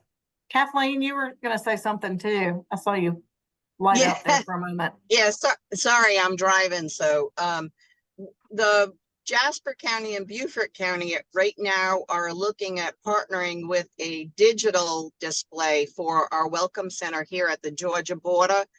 The Beaufort Arsenal had one. It's a touch screen where you implement little short stories in there. And at the visitor center, you can go up and you can touch on a story of one of our local heroes or one of our local sites or something and get a small clip. We're working with, we're going to try and work with Wide Awake Films to create those little clips, about 3 minutes long, because you're at a welcome center. You don't have time to watch a whole big thing, but that's a way to attract people without having the paper brochures. I believe that our other gals at the marketing, Janet and Libby, found that going to some of the visitor center, those brochures were not being put out. They were being kept behind the counter, and you had to specifically ask for Revolutionary War information. And that's how they were getting them. I guess one of the ladies says, oh yeah, we have some of that behind here, and gave her a packet.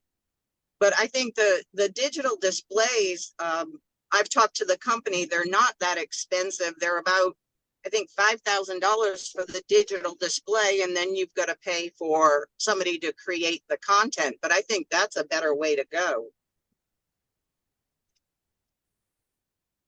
Yeah, and I can chime in. That is something that we have been exploring and seeing what our opportunities are with PRT, is doing some sort of more interactive display at the welcome centers, because we know those brochures get lost. There's hundreds of brochures, so it's hard to stand out. So that's definitely something that we are looking into, and we need to circle back with PRT. I know that they've said quite a few of their welcome centers are being renovated right now as well. So we just need to regroup with them. And then one other thing I just wanted to chime in on with the new website, when this rolls out, it's going to be really interactive and make it really easy to find sites and events that are going on near you. So there'll be a map that you can look at. And then also, if you click on a site or event below it, it'll pull sites or events that are nearby. So it makes it really easy for people to plan their trip. They can easily see like, oh, this site is only 30 minutes away, so I can add this to my visit. So hopefully that'll help as well. That's good to know. I promise I'll be looking at that. Go ahead, Winnie. If y'all are finished talking about that, I wanted to go back to the grant sharing. Go ahead. Yep. I told Gina that I would make sure that we came back around to that. If everybody's finished with the other. I was curious, I'm working on 2 grants now, but I'd really like to see what some of the others are doing, especially if it is a model type grant that would benefit more than one, that we could make it ours. Is there a way? I know in the queue you can see what you have done or what we have done, but is there a way that we can see other funded grants? Models. Absolutely. I don't usually put out, because no grant, the application is perfect.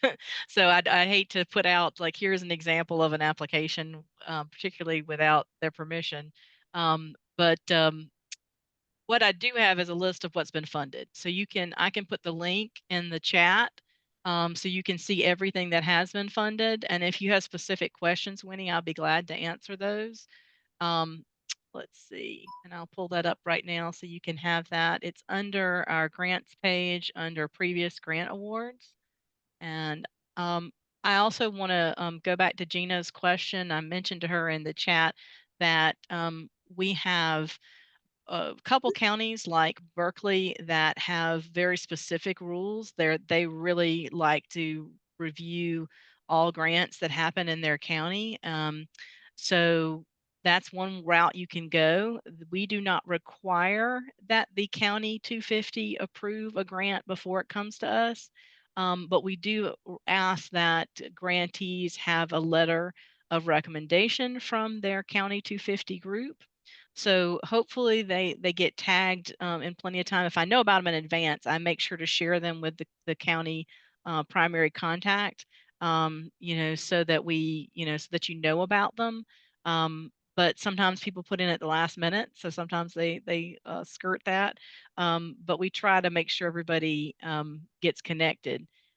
You do not have to approve them, but we do ask that we don't require, but we recommend a letter of approval from the county 250, if that answers your question. And I can connect anybody who wants to talk to Chris Volf is the one who runs their grant team for Berkeley, if y'all want to talk to them about their process, which is a little different.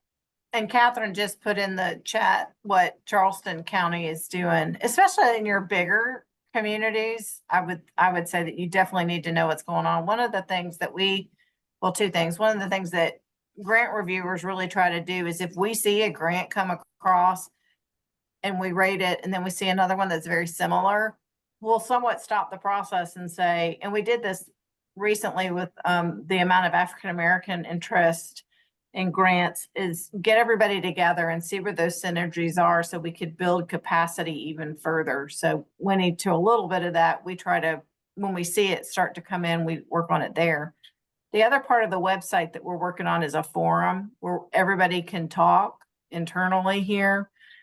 So when you say you're interested in putting in a grant about pitchforks that women used in the Rev War, boy, I really made that one up. You can put in the chat, hey, I'm thinking of putting in a grant. Is anybody else working on this? Should we do this collaboratively? Because that collaborative portion of it is really going to build that capacity.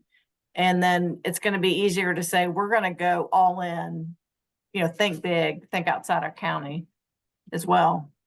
And I think if you go back to the marketing question, regionally, that's the way to look at it. Don't put in a $300 request for brochures. Think about what your community, your region needs. Work with your folks. $300 worth of brochures. I can't tell you how many times people ask me that. I know. Hey, by the way, y'all have Mike Tyler on here if you got any questions about sites. Don't put me out there. Hey, Mike. Hey, Miss Winnie, Mike how and are I you? just spent like 4 hours together yesterday going over sites and things. So, Yeah, if anyone ever has any questions about sites, you can reach out to me and I'll try to help you out the best I can. Any update on Gillen? Yes, ma'am, we own it. Or the Battleground Trust owns it, and we're in the process of selecting a contractor to start construction. Hopefully mid-October we'll start construction on site. That sounds good. That hopefully the bugs and snakes will go away by the time we get this cool weather, and I'll truck on out there and see how it's going. Yes, ma'am. I thought you were the snake tamer, Winnie. Not me. Like Carol Summers is over there going, and no. And I did want to mention, you guys, that Dia hit that was on earlier that Molly mentioned. She will be presenting, or she's agreed to present, if y'all are interested in what they're doing with PRT's interpretive signs and that grant that we gave to them and the kind of progress they've made on those. I think it's 12 sites that we're working with. So she'll be talking a little bit about that at our October 30th meeting. What else do y'all want to see? I'd love to hear from you guys. What needs to be on that agenda for the 30th? Since we're about out of time.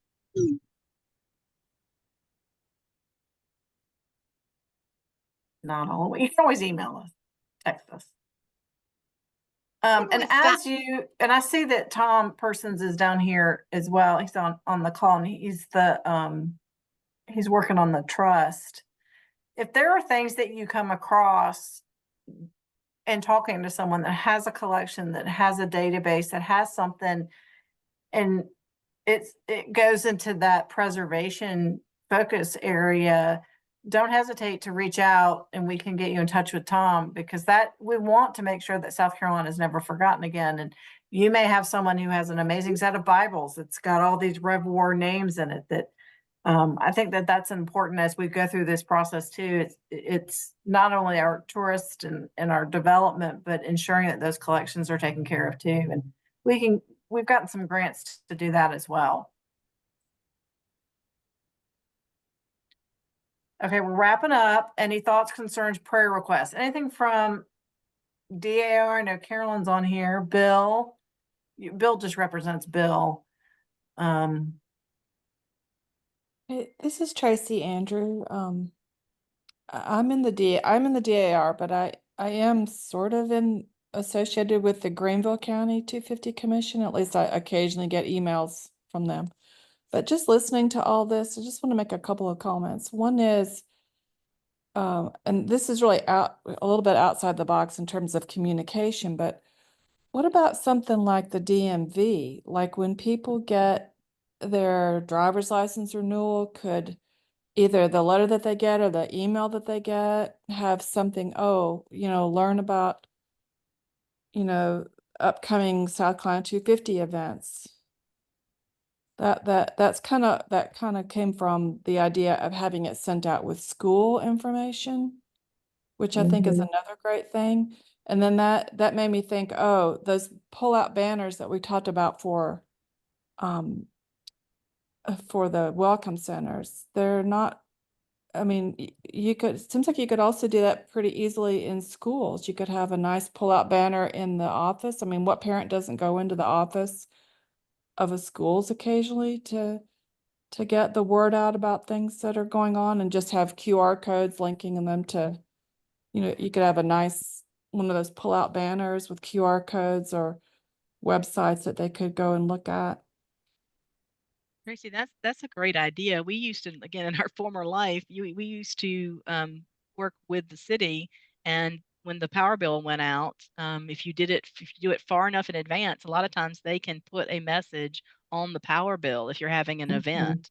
So your county or your city could maybe work with you on that. A lot of times they're printed outside of the city or county, so you've got to do it in plenty of advance notice, but that's definitely a thought. And I hadn't thought about a statewide kind of approach with the DMV or something statewide. That's an interesting thought. Well, And yeah, that just, I was going to say, and sorry, go ahead. Sharon just talked about using ATAX funding. So there's that's an option too, is ATAX and getting in front of your county and ATAX committee. Aaron, go ahead. I was just going to say that sparked another idea.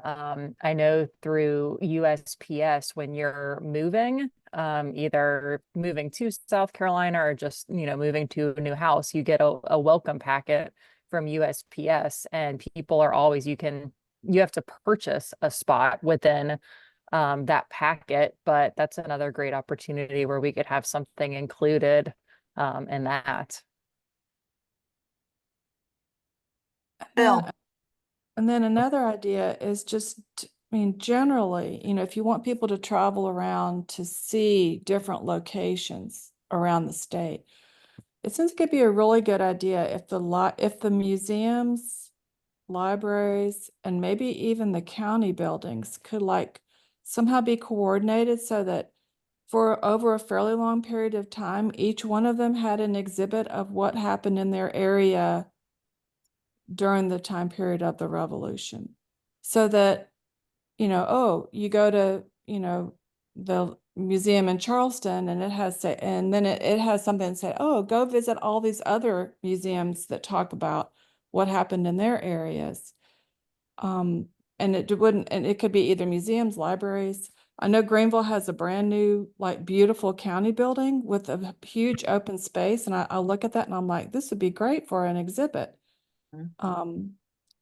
That would pull people, to different areas. I don't know. That's just an idea of how to get people moving around and looking at things in different areas. Carolyn, I see your hand up, but Bill was first. So Bill and then Carolyn. You had asked me about, and you were talking about DAR and SAR and so forth. I'm finding that some DAR and SAR groups have not heard a lot about this. Some of the leadership has, but some of the membership has not.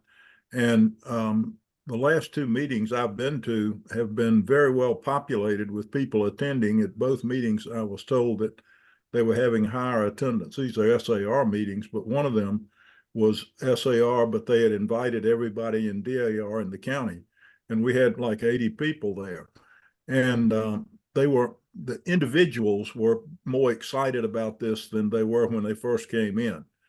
We just need to get the word out. So if you can tell your people in your counties, if there's an SAR or DAR group, they always need speakers, and we can have somebody come and do the little talk for them. Even if it's 20 or 30-minute talk, you reach out, you have a chance to pass out brochures. You get a whole lot of questions, and you can get some additional volunteers, particularly if you and your county committee has one or more representatives there to recruit volunteers when we're doing that presentation. So I'm willing to do that, and some of the other folks can do it as well, but just get the word out to your local SAR and DAR groups, and Colonial Dames or whatever, the heritage groups. That would be my suggestion. And that goes to a point, and Carolyn, I'm coming back to you, that we are right now, we need to be very intentional about taking up those tent flaps and seeing who's outside that we need to bring in, because we're really good at talking to our normal groups, but who are those folks we need to bring in? I know Tima just put something in the chat. So Carolyn, you had a thought. Well, this is about, 250, and I'm blessed to be the South Carolina 250 chair, DAR 250 chair. I was embarrassed actually because I prepared materials for a workshop for Fall Forum. I only made 70 handouts because I thought that surely I wouldn't have that many people attend my workshop on Saturday. I didn't prepare nearly enough. I was so thrilled that the room had so many people in it. And I got to stand there and share. And I just, it was all I could do to hold back tears. And so, you know, whatever we can do to get the word out. But I also have a concern that, well, not concern is the word, but when I was looking at pens on the DAR website, there is a pen that you can buy, and we all know that DAR ladies love pens. But the Tea Party pen says Boston and Edenton and makes no mention of South Carolina. That we are, you know, we're the first Tea Party, but they don't, there's no reflection in that information about South Carolina's first Tea Party. In fact, one site that I saw says something about our Tea Party being in 1774. Yep, Molly, Carolyn, this is Gina. I one more think the, brochure to share. This I'm one is sorry? about the DAR exhibit that's going to be here at Georgetown County Museum in November.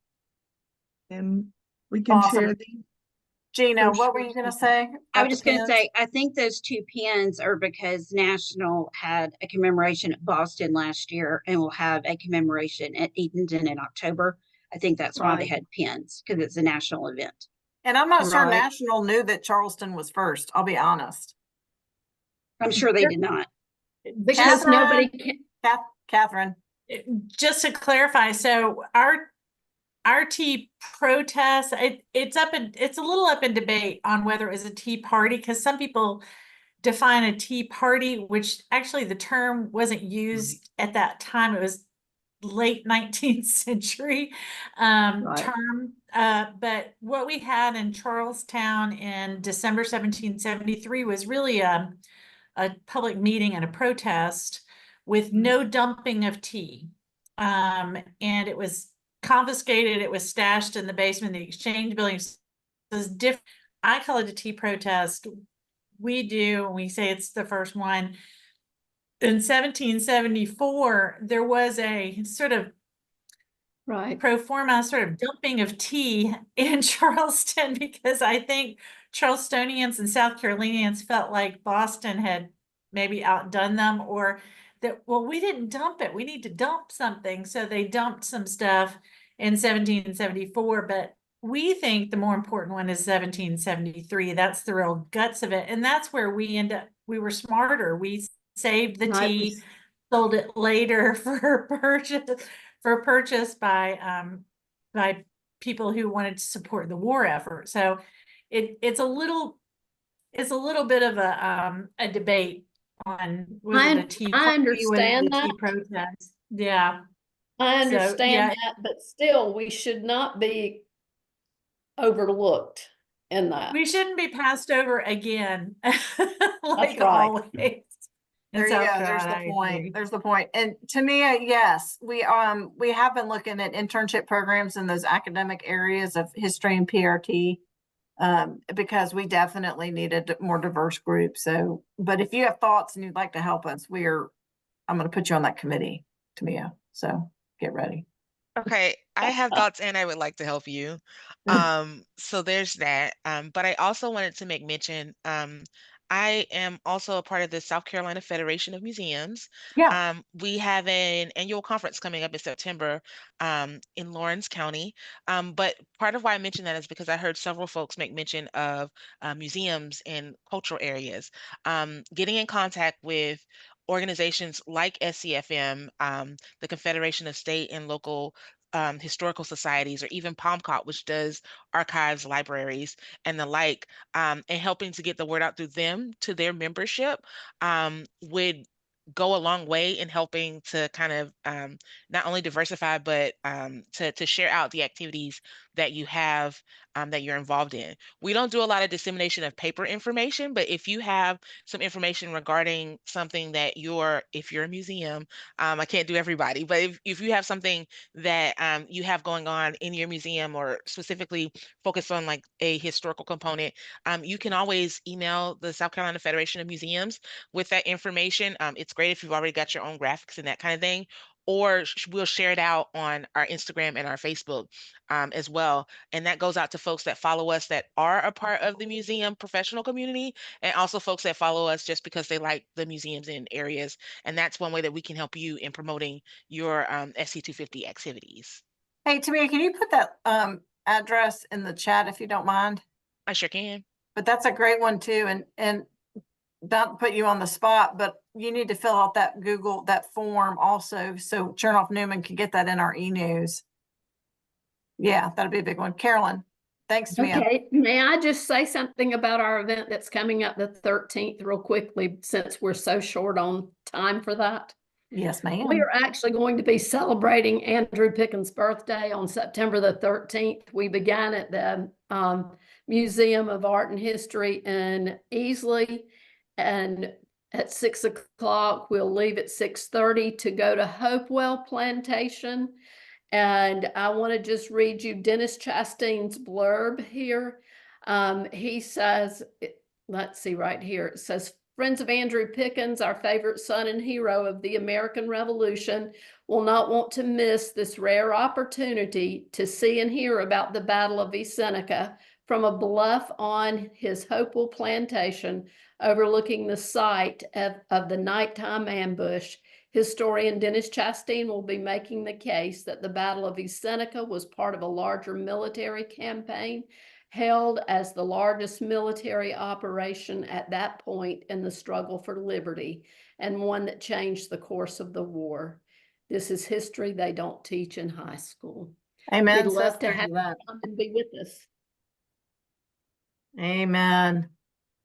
We'll make sure, Carolyn, make sure that gets put in that form that that Heather posted, so we can get that out, and maybe we could do a special post on that, Aaron. I think that's huge. Andrew Pickens is one of our big players, so any chance we can get.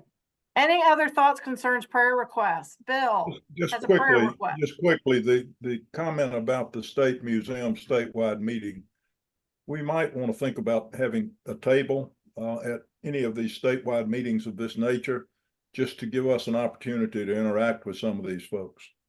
Yeah. Bill, they've been very gracious, and I'm actually going to get to speak again. Thank you. Well, And also for education, like if the state has any sort of, the state superintendent has any sort of, where the counties come and meet, it would be nice to put it out there. I mean, the resources for education through 250 are great. They are. And by the way, Winnie has a presentation she's done for Calhoun County 250th that I think that she would probably be happy to share if you wanted to make your own, but that also helps.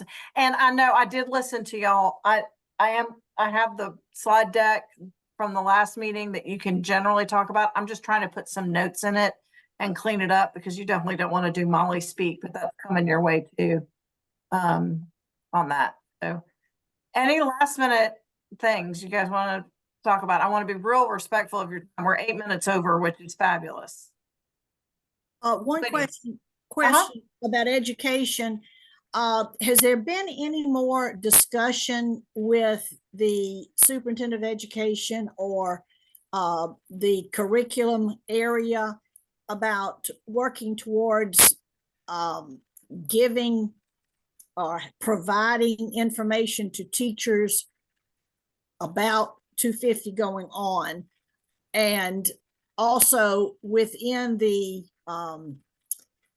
standards that need to be addressed? I know that there have been several people that have mentioned that there really are not many of the standards for Rev War, and especially South Carolina Rev War, addressed in those standards. My concern, I'm hearing, unfortunately, through the news and through other educators, when gifting things for Rev War, their materials are not necessarily being censored, but being reviewed. So what happens, Winnie, is that on the state level, the curriculums are really kind of run through the legislature. So, and then it trickles down to your local school boards, and the local school boards are the ones that are looking at that type of information and what they want to give to their students. So we can say a statewide curriculum, but what's actually going to get taught by is county by county by county by county. On a higher level, the South Carolina Department of Education and our legislators are really working with us in that conversation of how can we streamline and getting information that is timely, that meets all the requirements. Heather and I are also working with a couple of the history confederations within the state of South Carolina, doing a teach the teacher type program that's specific to Rev War in South Carolina. This is a big boat. That education is a big boat that's got to turn. And so yes, but let me tell you, keep asking questions, keep poking and prodding at us. And if you come up with an idea or somebody that, you know, it's got to get back in. 100% agreed. Can I add something, Heather? Yeah, Maddie, go ahead. You know, pass along, history teacher. You think there's any funding for Teach the Teacher? I'm throwing that out because I know the history teachers, and we're short of teachers already. Yeah, but to recruit teachers just for this project, I mean, funding will be needed, but it can be done. I believe it can be done. Maddie, you've nailed it on the head. Okay, send the money, send it to Lee County. It's something that we're definitely looking at holistically as well. You know, how can we ask you? How can we ask you to do this? How can we ask you to do this and not fund it? I don't believe in unfunded mandates. So we're working on that part as well. Okay, I'm glad that came up. Thank you so much. Yeah, no, thank you. That's a good question. That's along is teaching now. That's why he's not on today. He's working now. And I know that both Maddie and Sharon are here from two of our interpretive centers that are one almost ready and one in the works. So we were not able to do a breakout session today just because we had so much good stuff to talk about. But if y'all have a moment before you leave, if y'all will stay on with Molly and I before everybody else, if you'll stay put, we'll talk just very briefly. Definitely, yes. While we're talking about money, remember the need for each of you to talk to your local senators and representatives, that we get our money through the state legislature, and they could be a little more generous, and then we would have more to send out to the counties. Our focus is on getting money to the counties, but we can't send you something we don't have. So think about that when you have opportunities, particularly when they're asking you to vote coming up in November. Exactly. Pray. Yep.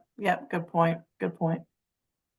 Okay. So if my interpretive centers would love to stay on, I just want to catch up for a minute. But thank you so much. And if y'all think of anything you want to specifically say, Molly, I want to get the counties together and talk about X for our October meeting. I would love to hear that from you. So y'all are free to go. Thank you so much. Thanks, guys. Bye. Thank you. Bye-bye.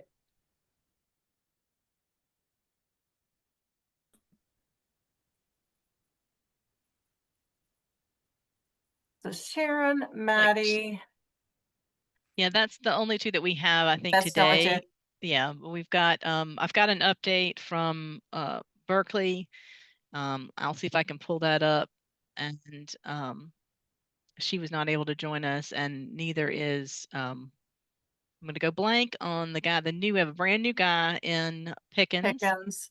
So we'll be talking with Hey, him and probably the Carolyn, next you need to time. know that the Pickens Museum is we gave a lot of funding for to be a gateway center to talk about Andrew Pickens. Yes, I love that. And Nick Nick, Nick, thank you. Yeah.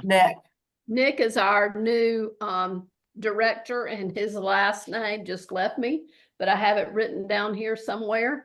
McHenry or McKinney. McKinney. There you go. That's it. Yep. All Well, right. I want to know if it would be beneficial, and Sharon and Maddie, I think it would be, this is my opinion, to get all of those centers together to talk about what you're doing, how you can build a capacity together, any of the, because that's a unique group. Sharon, what do you think?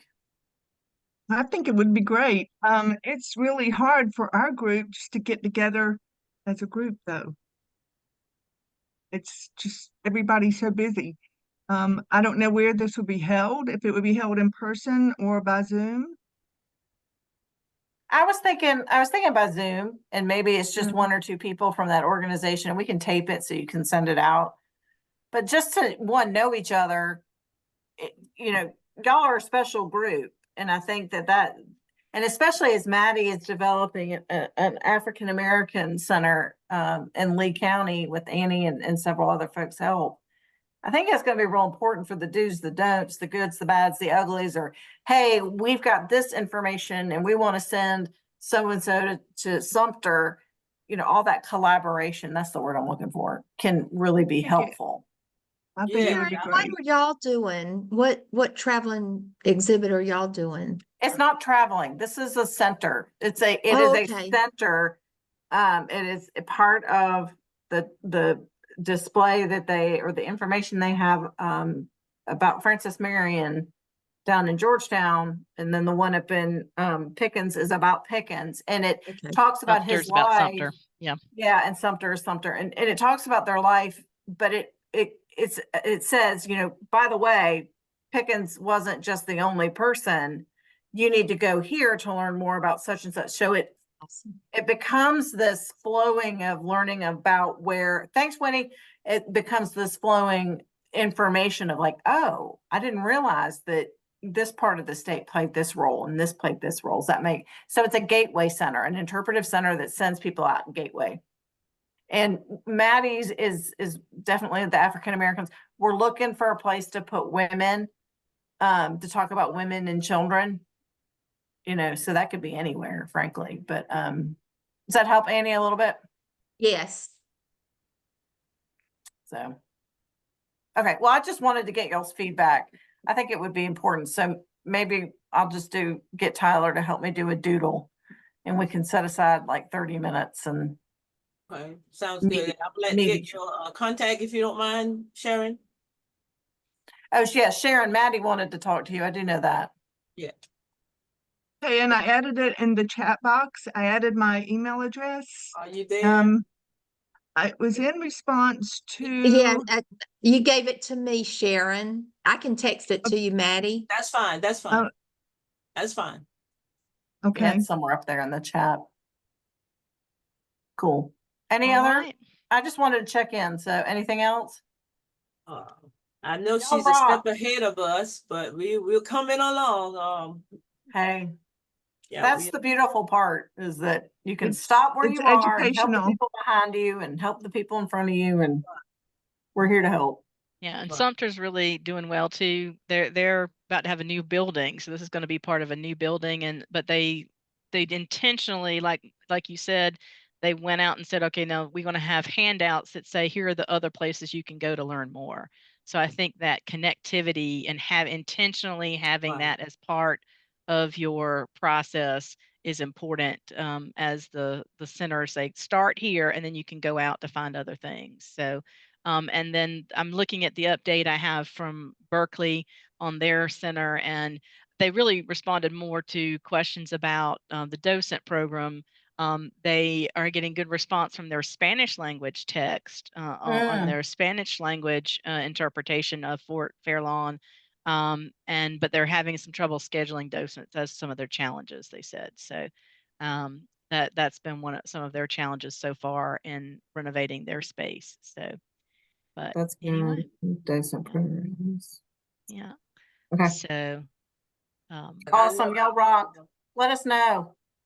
Our city just had their meeting yesterday. I was looking at the calendar, first Tuesday, but I know everybody. So if we could formulate something added to give to the city council members and be ready for their function in October.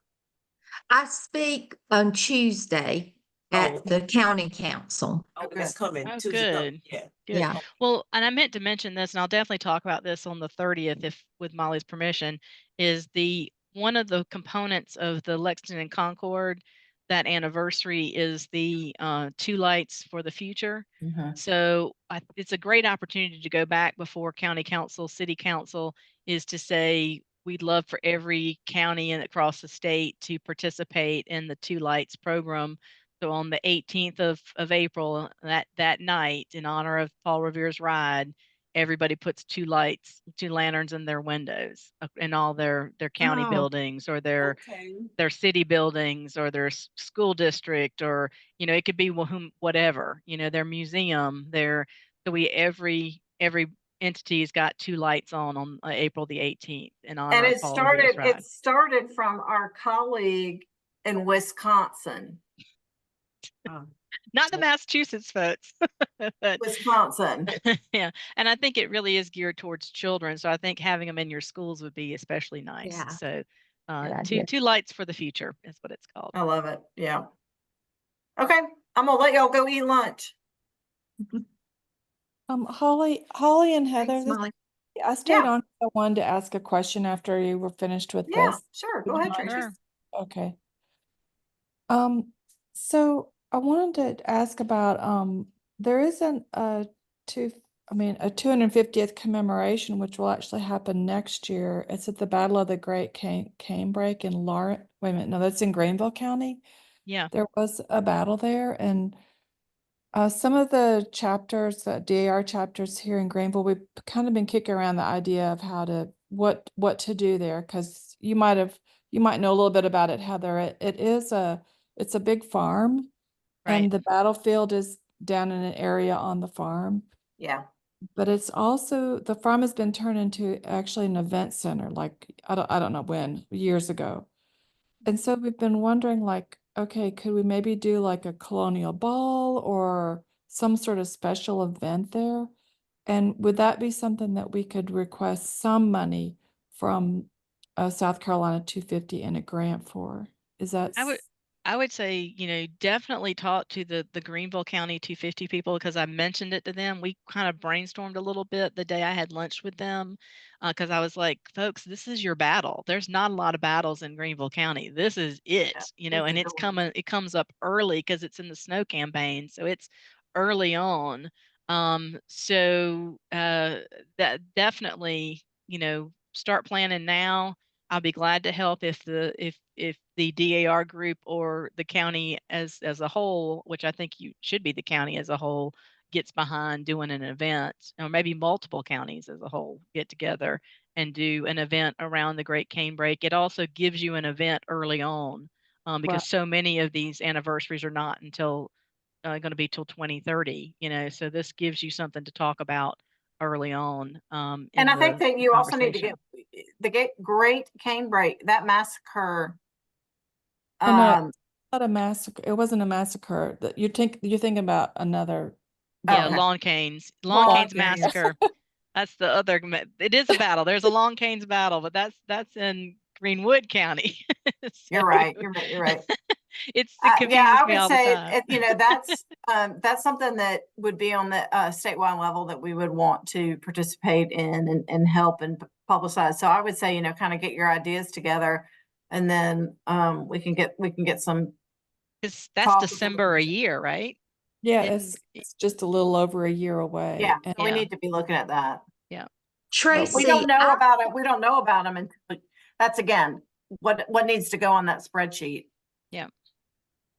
Tracy, I believe I met her at the state meeting after the tea party, but there was a lady there that does dance like from that period, Revolutionary War period. She teaches and anyway, if you wanted to do something like a ball in an event center, I can get you her name, or Heather and Molly may already know her. She's not from South Carolina.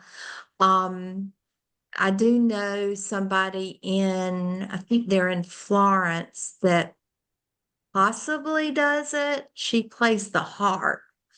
And I'm not sure, but anyway, there are some people that can teach the dance and then have everybody do it, and people could either be in period clothes or not. But anyway. Yeah, I do just remember another- her. I do. She was at the Charleston meeting. Right. Well, I just texted y'all my email. If you could send any information about that, lady. And we have to do some planning. Like, I don't know how many people that event center can accommodate. And I actually don't know if we want to do it in December. You know, it'll be very cold, and I think it's mainly an outdoor facility. And now that they regularly have an anniversary there. They do so is there a way to just augment what they already are doing? Yeah, You know? tag on to it. Yeah, and maybe, anyways, but we need to do some brainstorming about Yeah, that. absolutely. And maybe it's a whole weekend, and the ball is just a component. Maybe that's held somewhere else that's indoors. Right. And the actual anniversary, the 250 of the battle, is still on the 250th anniversary on the location, which I think has some power to it. When you're on the day, on the space, that can be very powerful when you're standing there. Uh-huh. Okay, but it would be something that we could apply for a grant for once we okay, They're all great. competitive at this point, They're but all- yep. absolutely.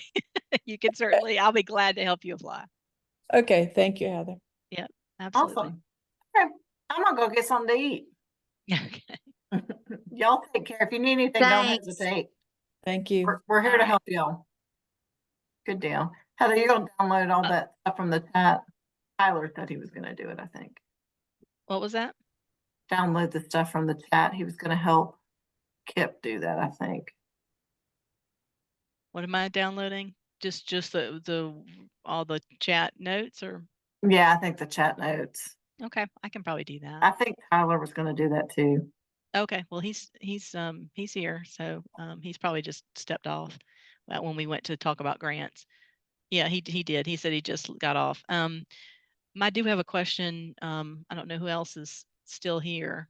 If I can, let's see. Bye guys. We're going to.